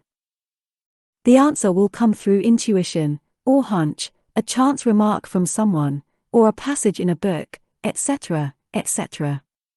The answers are sometimes quite startling in their exactness. For example, a woman desired a large sum of money. She spoke the words, Infinite Spirit, open the way for my immediate supply, let all that is mine by divine right now reach me, in great avalanches of abundance. Then she added, give me a definite lead, let me know if there is anything for me to do. The thought came quickly, give a certain friend, who had helped her spiritually, $100. She told her friend, who said, wait and get another lead, before giving it. So she waited, and that day met a woman who said to her, I gave someone $1 today, it was just as much for me, as it would be for you to give someone 100. This was indeed an unmistakable lead, so she knew she was right in giving the $100. It was a gift which proved a great investment, for shortly after that, a large sum of money came to her in a remarkable way. Giving opens the way for receiving. In order to create activity in finances, one should give. Tithing or giving 1/10 of one's income is an old Jewish custom, and is sure to bring increase. Many of the richest men in this country have been tithers, and I have never known it to fail as an investment. The 10th part goes forth and returns blessed and multiplied. But the gift or tithe must be given with love and cheerfulness, for God loveth a cheerful giver. Bills should be paid cheerfully, all money should be sent forth fearlessly and with a blessing. This attitude of mind makes man master of money. It is his to obey, and his spoken word then opens vast reservoirs of wealth. Man, himself, limits his supply by his limited vision. Sometimes the student has a great realization of wealth, but is afraid to act. The vision and action must go hand in hand, as in the case of the man who bought the fur-lined overcoat. A woman came to me asking me to speak the word for a position. So I demanded, Infinite Spirit, open the way for this woman's right position. Never ask for just a position, ask for the right position, the place already planned in divine mind, as it is the only one that will give satisfaction. I then gave thanks that she had already received, and that it would manifest quickly. Very soon, she had 3 positions offered her, 2 in New York and 1 in Palm Beach, and she did not know which to choose. I said, ask for a definite lead. The time was almost up and was still undecided, when one day, she telephoned, when I woke up this morning, I could smell Palm Beach. She had been there before and knew its balmy fragrance. I replied, well, if you can smell Palm Beach from here, it is certainly your lead. She accepted the position, and it proved a great success. Often one's lead comes at an unexpected time. One day, I was walking down the street, when I suddenly felt a strong urge to go to a certain bakery, a block or 2 away. The reasoning mind resisted, arguing, there is nothing there that you want. However, I had learned not to reason, so I went to the bakery, looked at everything, and there was certainly nothing there that I wanted, but coming out I encountered a woman I had thought of often, and who was in great need of the help which I could give her. So often, one goes for one thing and finds another. Intuition is a spiritual faculty and does not explain, but simply points the way. A person often receives a lead during a treatment. The idea that comes may seem quite irrelevant, but some of God's leadings are mysterious. In the class, one day, I was treating that each individual would receive a definite lead. A woman came to me afterwards, and said, while you were treating, I got the hunch to take my furniture out of storage and get an apartment. The woman had come to be treated for health. I told her I knew in getting a home of her own, her health would improve, and I added, I believe your trouble, which is a congestion, has come from having things stored away. Congestion of things causes congestion in the body. You have violated the law of use, and your body is paying the penalty. So I gave thanks that divine order was established in her mind, body and affairs. People little dream of how their affairs react on the body. There is a mental correspondence for every disease. A person might receive instantaneous healing through the realization of his body being a perfect idea in divine mind, and, therefore, whole and perfect, but if he continues his destructive thinking, hoarding, hating, fearing, condemning, the disease will return. Jesus Christ knew that all sickness came from sin, but admonished the leper after the healing, to go and sin no more, lest a worse thing come upon him. So man's soul, or subconscious mind, must be washed whiter than snow, for permanent healing, and the metaphysician is always delving deep for the correspondence. Jesus Christ said, condemn not lest ye also be condemned. Judge not, lest ye be judged. Many people have attracted disease and unhappiness through condemnation of others. What man condemns in others, he attracts to himself. For example, a friend came to me in anger and distress, because her husband had deserted her for another woman. She condemned the other woman, and said continually, she knew he was a married man, and had no right to accept his attentions. I replied, stop condemning the woman, bless her, and be through with the situation, otherwise, you are attracting the same thing to yourself. She was deaf to my words, and a year or 2 later, became deeply interested in a married man, herself. Man picks up a live wire whenever he criticizes or condemns, and may expect a shock. Indecision is a stumbling block in many a pathway. In order to overcome it, make the statement repeatedly, I am always under direct inspiration, I make right decisions, quickly. These words impress the subconscious, and soon one finds himself awake and alert, making his right moves without hesitation. I have found it destructive to look to the psychic plane for guidance, as it is the plane of many minds and not the one mind. As man opens his mind to subjectivity, he becomes a target for destructive forces. The psychic plane is the result of man's mortal thought, and is on the plane of opposites. He may receive either good or bad messages. The science of numbers and the reading of horoscopes keep man down on the mental, or mortal, plane, for they deal only with the karmic path. I know of a man who should have been dead, years ago, according to his horoscope, but he is alive and a leader of one of the biggest movements in this country for the uplift of humanity. It takes a very strong mind to neutralize a prophecy of evil. The student should declare, every false prophecy shall come to naught, every plan my Father in heaven has not planned, shall be dissolved and dissipated, the divine idea now comes to pass. However, if any good message has ever been given, one, of coming happiness, or wealth, harbor and expect it, and it will manifest sooner or later, through the law of expectancy. Man's will should be used to back the universal will. I will that the will of God be done. It is God's will to give every man, every righteous desire of his heart, and man's will should be used to hold the perfect vision, without wavering. The prodigal son said, I will arise and go to my father. It is indeed, often an effort of the will to leave the husks and swine of mortal thinking. It is so much easier, for the average person, to have fear than faith, so faith is an effort of the will. As man becomes spiritually awakened, he recognizes that any external inharmony is the correspondence of mental inharmony. If he stumbles or falls, he may know he is stumbling or falling in consciousness. One day, a student was walking along the street condemning someone in her thoughts. She was saying mentally, that woman is the most disagreeable woman on earth, when suddenly 3 Boy Scouts rushed around the corner and almost knocked her over. She did not condemn the Boy Scouts, but immediately called on the law of forgiveness, and saluted the divinity in the woman. Wisdom's way are ways of pleasantness, and all her paths are peace. When one has made his demands upon the universal, he must be ready for surprises. Everything may seem to be going wrong, when in reality, it is going right. For example, a woman was told that there was no loss in divine mind, therefore, she could not lose anything which belonged to her, anything lost would be returned, or she would receive its equivalent.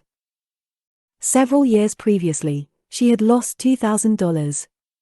She had loaned the money to a relative during her lifetime, but the relative had died, leaving no mention of it in her will. The woman was resentful and angry, and as she had no written statement of the transaction, she never received the money, so she determined to deny the loss, and collect the $2,000 from the Bank of the Universal. She had to begin by forgiving the woman, as resentment and unforgiveness closed the doors of this wonderful bank. She made this statement, I deny loss, there is no loss in divine mind, therefore, I cannot lose the $2,000, which belong to me by divine right. As one door shuts, another door opens. She was living in an apartment house which was for sale, and in the lease was a clause, stating that if the house was sold, the tenants would be required to move out within 90 days. Suddenly, the landlord broke the leases and raised the rent. Again, injustice was on her pathway, but this time she was undisturbed. She blessed the landlord, and said, as the rent has been raised, it means that I'll be that much richer, for God is my supply. New leases were made out for the advanced rent, but by some divine mistake, the 90 days clause had been forgotten. Soon after, the landlord had an opportunity to sell the house. On account of the mistake in the new leases, the tenants held possession for another year. The agent offered each tenant $200 if he would vacate. Several families moved, 3 remained, including the woman. A month or 2 passed, and the agent again appeared. This time he said to the woman, will you break your lease for the sum of $1,500? It flashed upon her, here comes the $2,000. She remembered having said to friends in the house, we will all act together if anything more is said about leaving. So her lead was to consult her friends. These friends said, well, if they have offered you $1,500 they will certainly give $2,000. So she received a check for $2,000 for giving up the apartment. It was certainly a remarkable working of the law, and the apparent injustice was merely opening the way for her demonstration.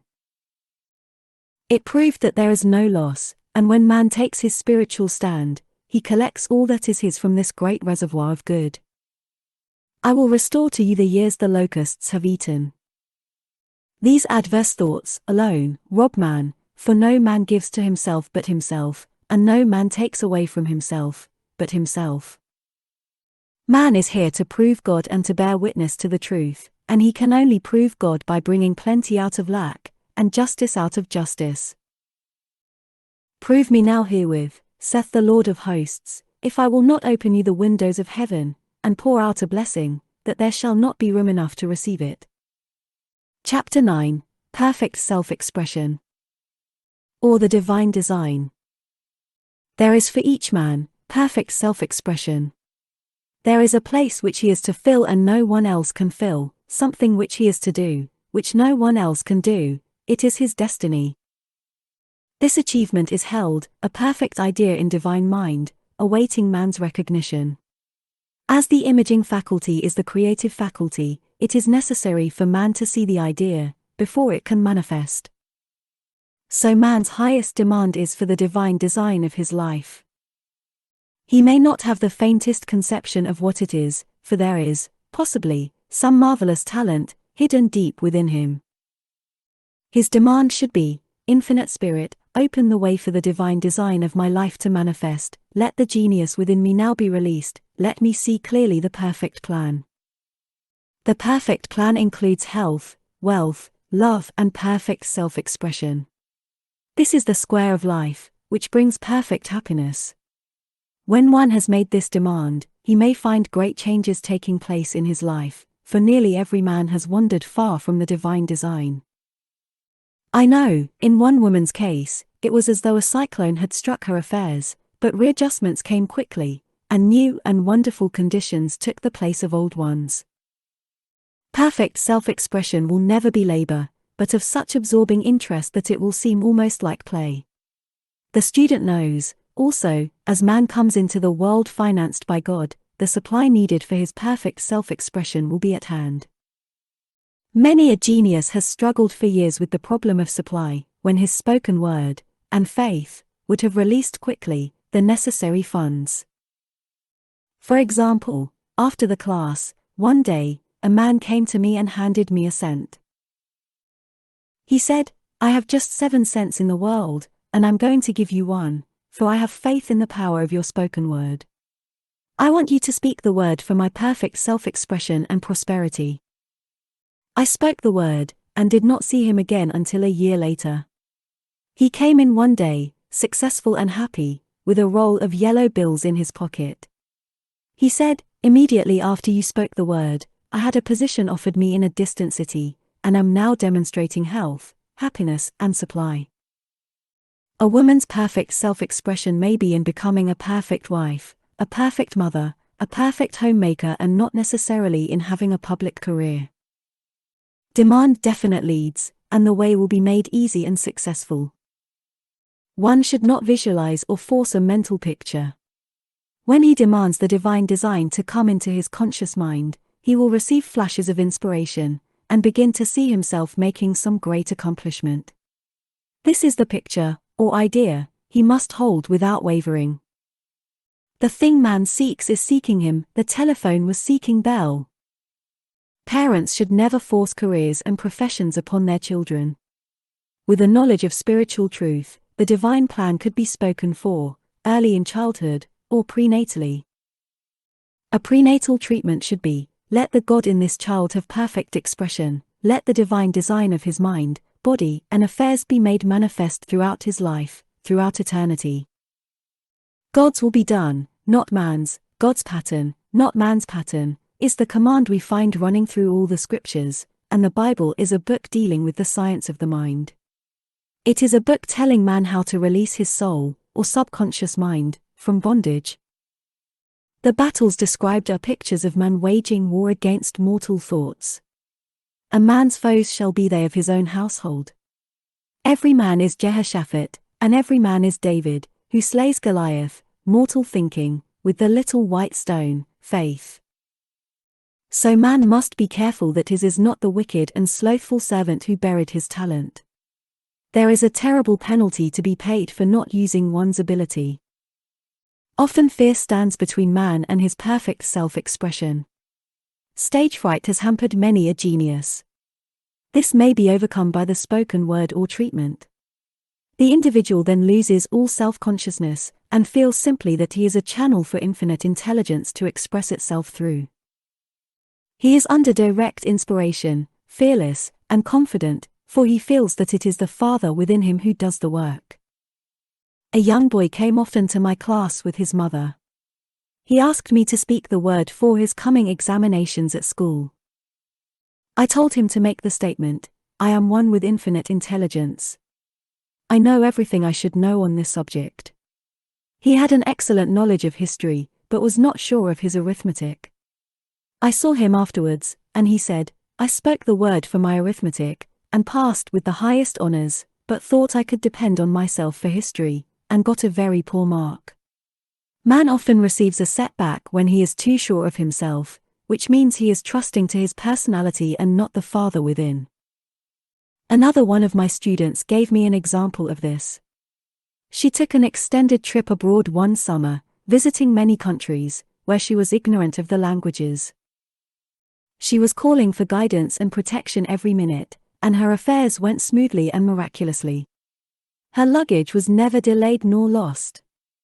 Accommodations were always ready for her at the best hotels, and she had perfect service wherever she went. She returned to New York.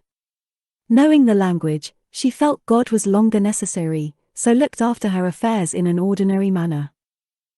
Everything went wrong, her trunks delayed, amid inharmony and confusion. The student must form the habit of practicing the presence of God every minute. In all thy ways acknowledge him, nothing is too small or too great.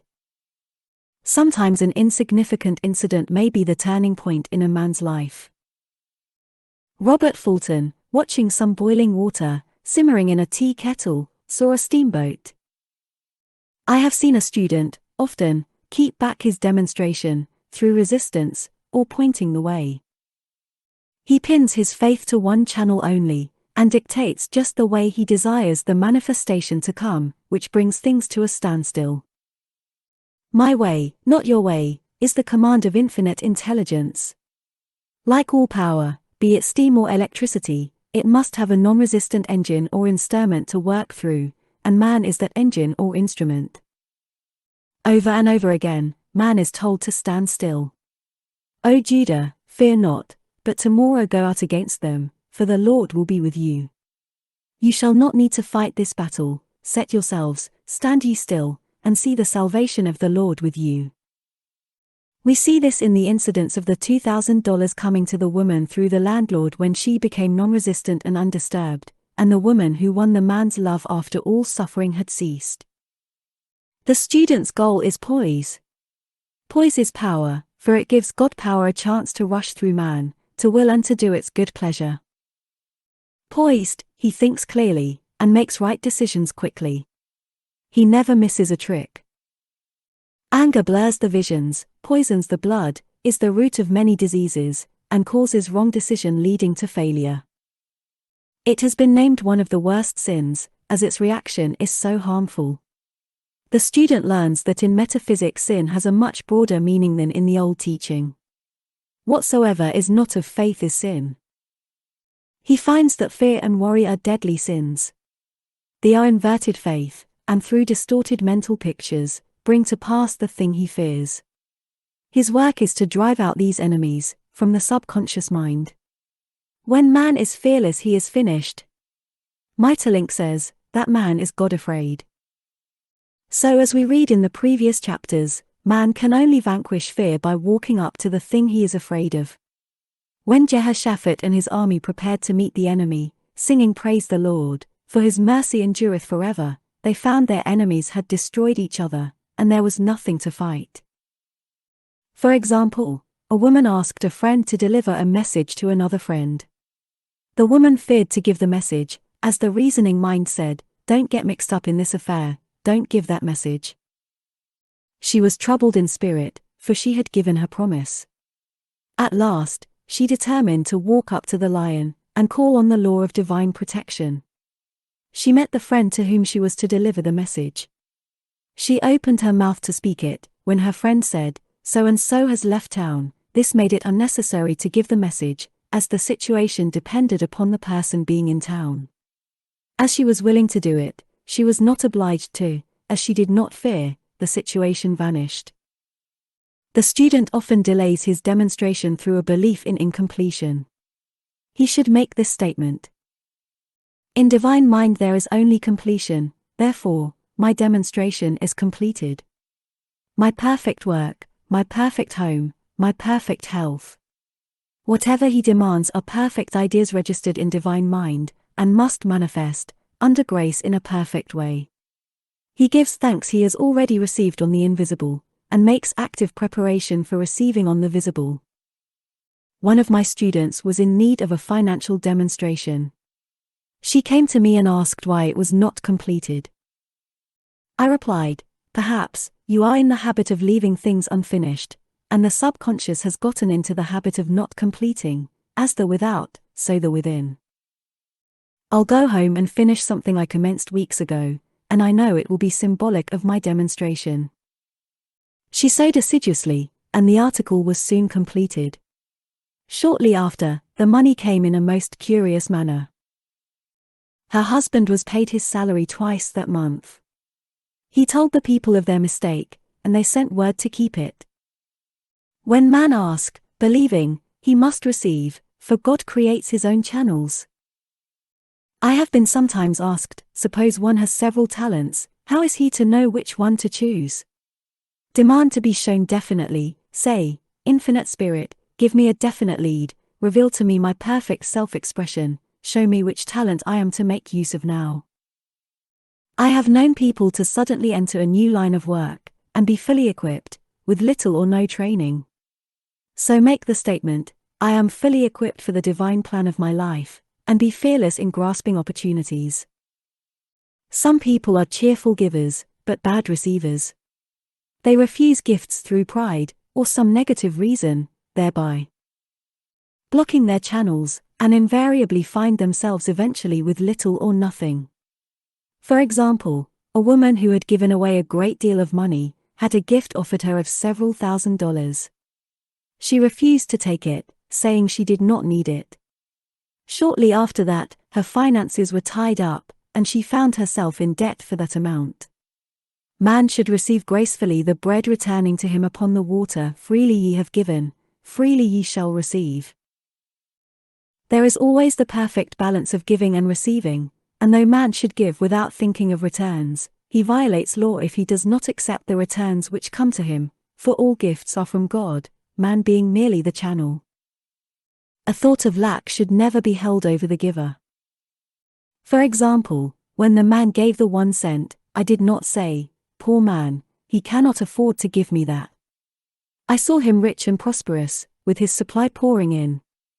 It was this thought which brought it. If one has been a bad receiver, he must become a good one, and take even a postage stamp if it is given him, and open up his channels for receiving. The Lord loveth a cheerful receiver, as well as a cheerful giver. I have often been asked why one man is born rich and healthy, and another poor and sick. Where there is an effect there is always a cause, there is no such thing as chance. This question is answered through the law of reincarnation. Man goes through many births and deaths, until he knows the truth which sets him free. He is drawn back to the earth plane through unsatisfied desire, to pay his karmic debts, or to fulfill his destiny. The man born rich and healthy has had pictures in his subconscious mind, in his past life, of health and riches, and the poor and sick man, of disease and poverty. Man manifests, on any plane, the sum total of his subconscious beliefs. However, birth and death are man-made laws, for the wages of sin is death, the Adamic fall in consciousness through the belief in 2 powers. The real man, spiritual man, is birthless and deathless. He never was born and has never died. As he was in the beginning, he is now, and ever shall be.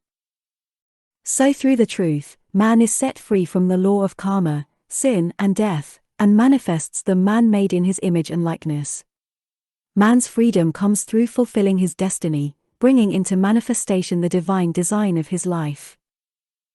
His Lord will say unto him, Well done, thou good and faithful servant, thou hast been faithful over a few things, I will make thee ruler over many things. Death itself, enter thou into in the joy of thy Lord, eternal life. Chapter 10, Denials and Affirmations. Thou shalt decree a thing, and it shall be established unto thee.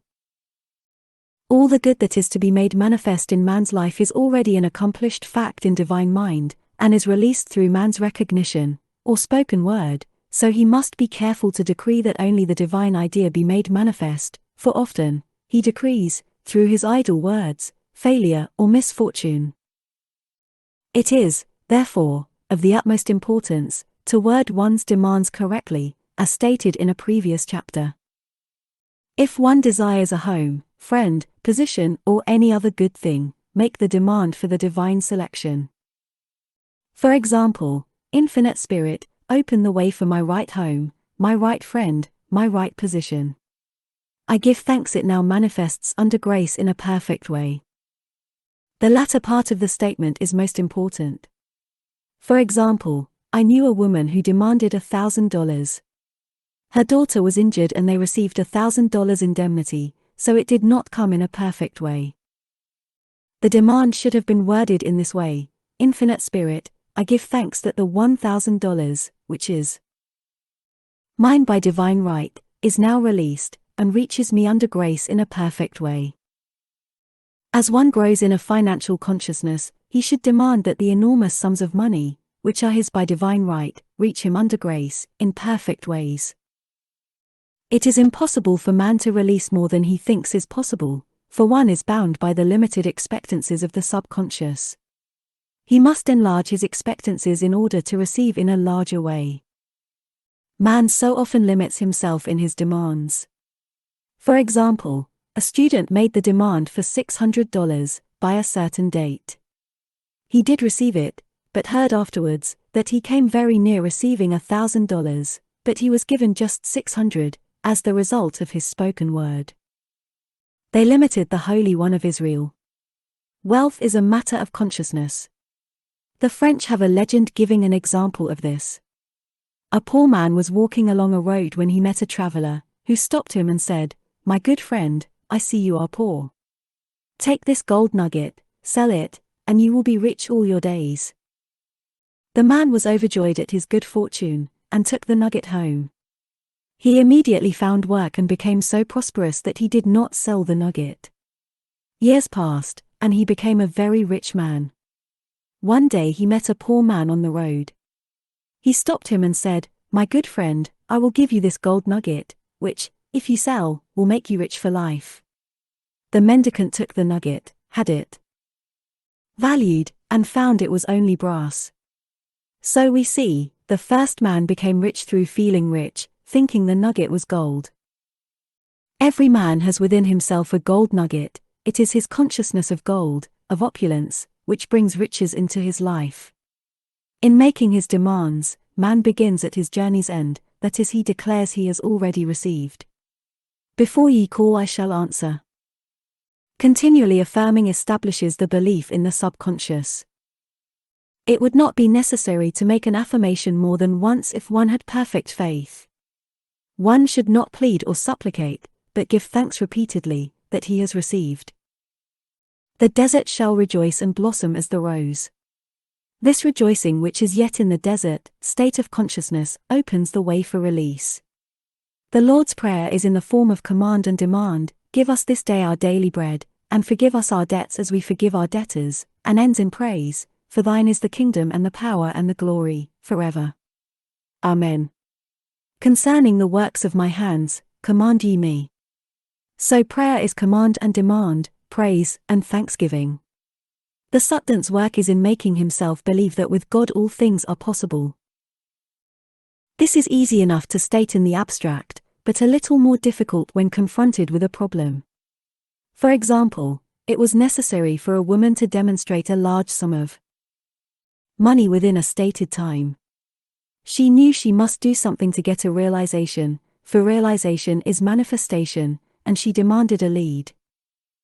She was walking through a department store, when she saw a very beautiful pink enamel paper cutter. She felt the pull towards it.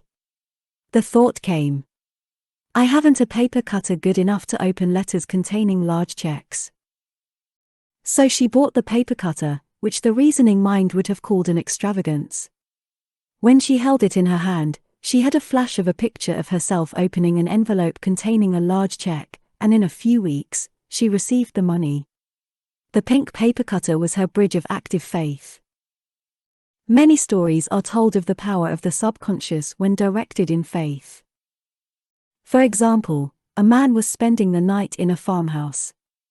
The windows of the room had been nailed down, and in the middle of the night he felt suffocated and made his way in the dark to the window. He could not open it, so he smashed the pane with his fist, drew in draughts of fine fresh air, and had a wonderful night's sleep. The next morning, he found he had smashed the glass of a bookcase and the window had remained closed during the whole night. He had supplied himself with oxygen, simply by his thought of oxygen. When a student starts out to demonstrate, he should never turn back. Let not that man who wavers think that he shall receive anything of the Lord. A colored student once made this wonderful statement: "When I asks the Father for anything, I puts my foot down, and I says, 'Father, I'll take nothing less than I've asked for, but more.'" So man should never compromise, having done all, stand. This is sometimes the most difficult time of demonstrating. The temptation comes to give up, to turn back, to compromise. He also serves who only stands and waits. Demonstrations often come at the 11th hour because man then lets go, that is, stops reasoning, and infinite intelligence has a chance to work. Man's dreary desires are answered drearily, and his impatient desires, long delayed or violently fulfilled. For example, a woman asked me why it was she was constantly losing or breaking her glasses. We found she often said to herself and others with vexation, "I wish I could get rid of my glasses." So her impatient desire was violently fulfilled. What she should have demanded was perfect eyesight, but what she registered in the subconscious was simply the impatient desire to be rid of her glasses, so they were continually being broken or lost. Two attitudes of mind cause loss, depreciation, as in the case of the woman who did not appreciate her husband, or fear of loss, which makes a picture of loss in the subconscious. When a student is able to let go of his problem, cast his burden, he will have instantaneous manifestation. For example, a woman was out during a very stormy day and her umbrella was blown inside out. She was about to make a call on some people whom she had never met and she did not wish to make her first appearance with a dilapidated umbrella. She could not throw it away, as it did not belong to her. So in desperation, she exclaimed, "Oh God, you take charge of this umbrella, I don't know what to do." A moment later, a voice behind her said, "Lady, do you want your umbrella mended?" There stood an umbrella mender. She replied, "Indeed, I do." The man mended the umbrella, while she went into the house to pay her call, and when she returned, she had a good umbrella. So there is always an umbrella mender at hand, on man's pathway, when one puts the umbrella, or situation, in God's hands. One should always follow a denial with an affirmation. For example, I was called on the phone late one night to treat a man whom I had never seen. He was apparently very ill. I made the statement, "I deny this appearance of disease. It is unreal, therefore cannot register in his consciousness. This man is a perfect idea in divine mind, pure substance expressing perfection. There is no time or space, in divine mind, therefore the word reaches instantly its destination and does not return void. I have treated patients in Europe and have found that the result was instantaneous." I am asked so often the difference between visualizing and visioning. Visualizing is a mental process governed by the reasoning or conscious mind. Visioning is a spiritual process, governed by intuition, or the superconscious mind. The student should train his mind to receive these flashes of inspiration, and work out the divine pictures, through definite leads. When a man can say, "I desire only that which God desires for me," his new set of blueprints is given him by the master architect, the God within. God's plan for each man transcends the limitation of the reasoning mind, and is always the square of life, containing health, wealth, love and perfect self-expression. Many a man is building for himself in imagination a bungalow when he should be building a palace. If a student tries to force a demonstration, through the reasoning mind, he brings it to a standstill. I will hasten it, saith the Lord. He should act only through intuition, or definite leads. Rest in the Lord and wait patiently. Trust also in Him, and He will bring it to pass. I have seen the law work in the most astonishing manner. For example, a student stated that it was necessary for her to have $100 for the following day. It was a debt of vital importance which had to be met. I spoke the word, declaring Spirit was never too late and that the supply was at hand. That evening she phoned me of the miracle. She said that the thought came to her to go to her safe deposit box at the bank to examine some papers. She looked over the papers, and at the bottom of the box was a new $100 bill. She was astounded, and said she knew she had never put it there, for she had gone through the papers many times. It may have been a materialization, as Jesus Christ materialized the loaves and fishes. Man will reach the stage where his word is made flesh, or materialized, instantly. The fields, ripe with the harvest, will manifest immediately, as in all of the miracles of Jesus Christ. There is a tremendous power alone in the name Jesus Christ. It stands for truth made manifest. He said, "Whatsoever ye ask the Father, in my name, He will give it to you." The power of this name raises the student into the fourth dimension, where he is freed from all astral and psychic influences, and he becomes unconditioned and absolute, as God Himself is unconditioned and absolute. I have seen many healings accomplished by using the words, "in the name of Jesus Christ." Christ was both person and principle, and the Christ within each man is his Redeemer and salvation. The Christ within is his own fourth-dimensional self, the man made in God's image and likeness. This is the self which has never failed, never known sickness or sorrow, was never born and has never died. It is the resurrection and the life of each man. "No man cometh to the Father save by the Son," means that God, the universal, working on the place of the particular, becomes the Christ in man, and the Holy Ghost means God in action. So daily, man is manifesting the Trinity of Father, Son, and Holy Ghost. Man should make an art of thinking. The master thinker is an artist and is careful to paint only the divine designs upon the canvas of his mind, and he paints these pictures with masterly strokes of power and decision, having perfect faith that there is no power to mar their perfection and that they shall manifest in his life the ideal made real. All power is given man, through right thinking, to bring his heaven upon his earth, and this is the goal of the game of life. The simple rules are fearless faith, non-resistance, and love. May each reader be now freed from that thing which has held him in bondage through the ages, standing between him and his own, and know the truth which makes him free to fulfill his destiny, to bring into manifestation the divine design of his life, health, wealth, love and perfect self-expression. Be ye transformed by the renewing of your mind. Denials and affirmations. For prosperity God is my unfailing supply, and large sums of money come to me quickly, under grace, in perfect ways. For right conditions every plan my Father in heaven has not planned, shall be dissolved and dissipated, and the divine idea now comes to pass.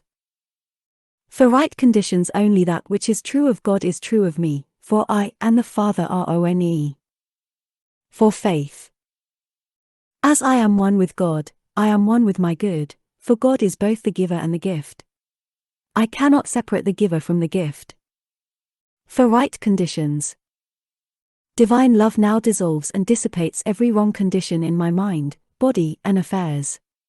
Divine love is the most powerful chemical in the universe, and dissolves everything which is not of itself. For health. Divine love floods my consciousness with health, and every cell in my body is filled with light. For the eyesight. My eyes are God's eyes, I see with the eyes of spirit. I see clearly the open way, there are no obstacles on my pathway. I see clearly the perfect plan. For guidance. I am divinely sensitive to my intuitive leads, and give instant obedience to thy will. For the hearing my ears are God's ears, I hear with the ears of spirit. I am non-resistant and am willing to be led. I hear glad tidings of great joy. For right work I have a perfect work in a perfect way, I give a perfect service for perfect pay. For freedom from all bondage I cast this burden on the Christ within, and I go free.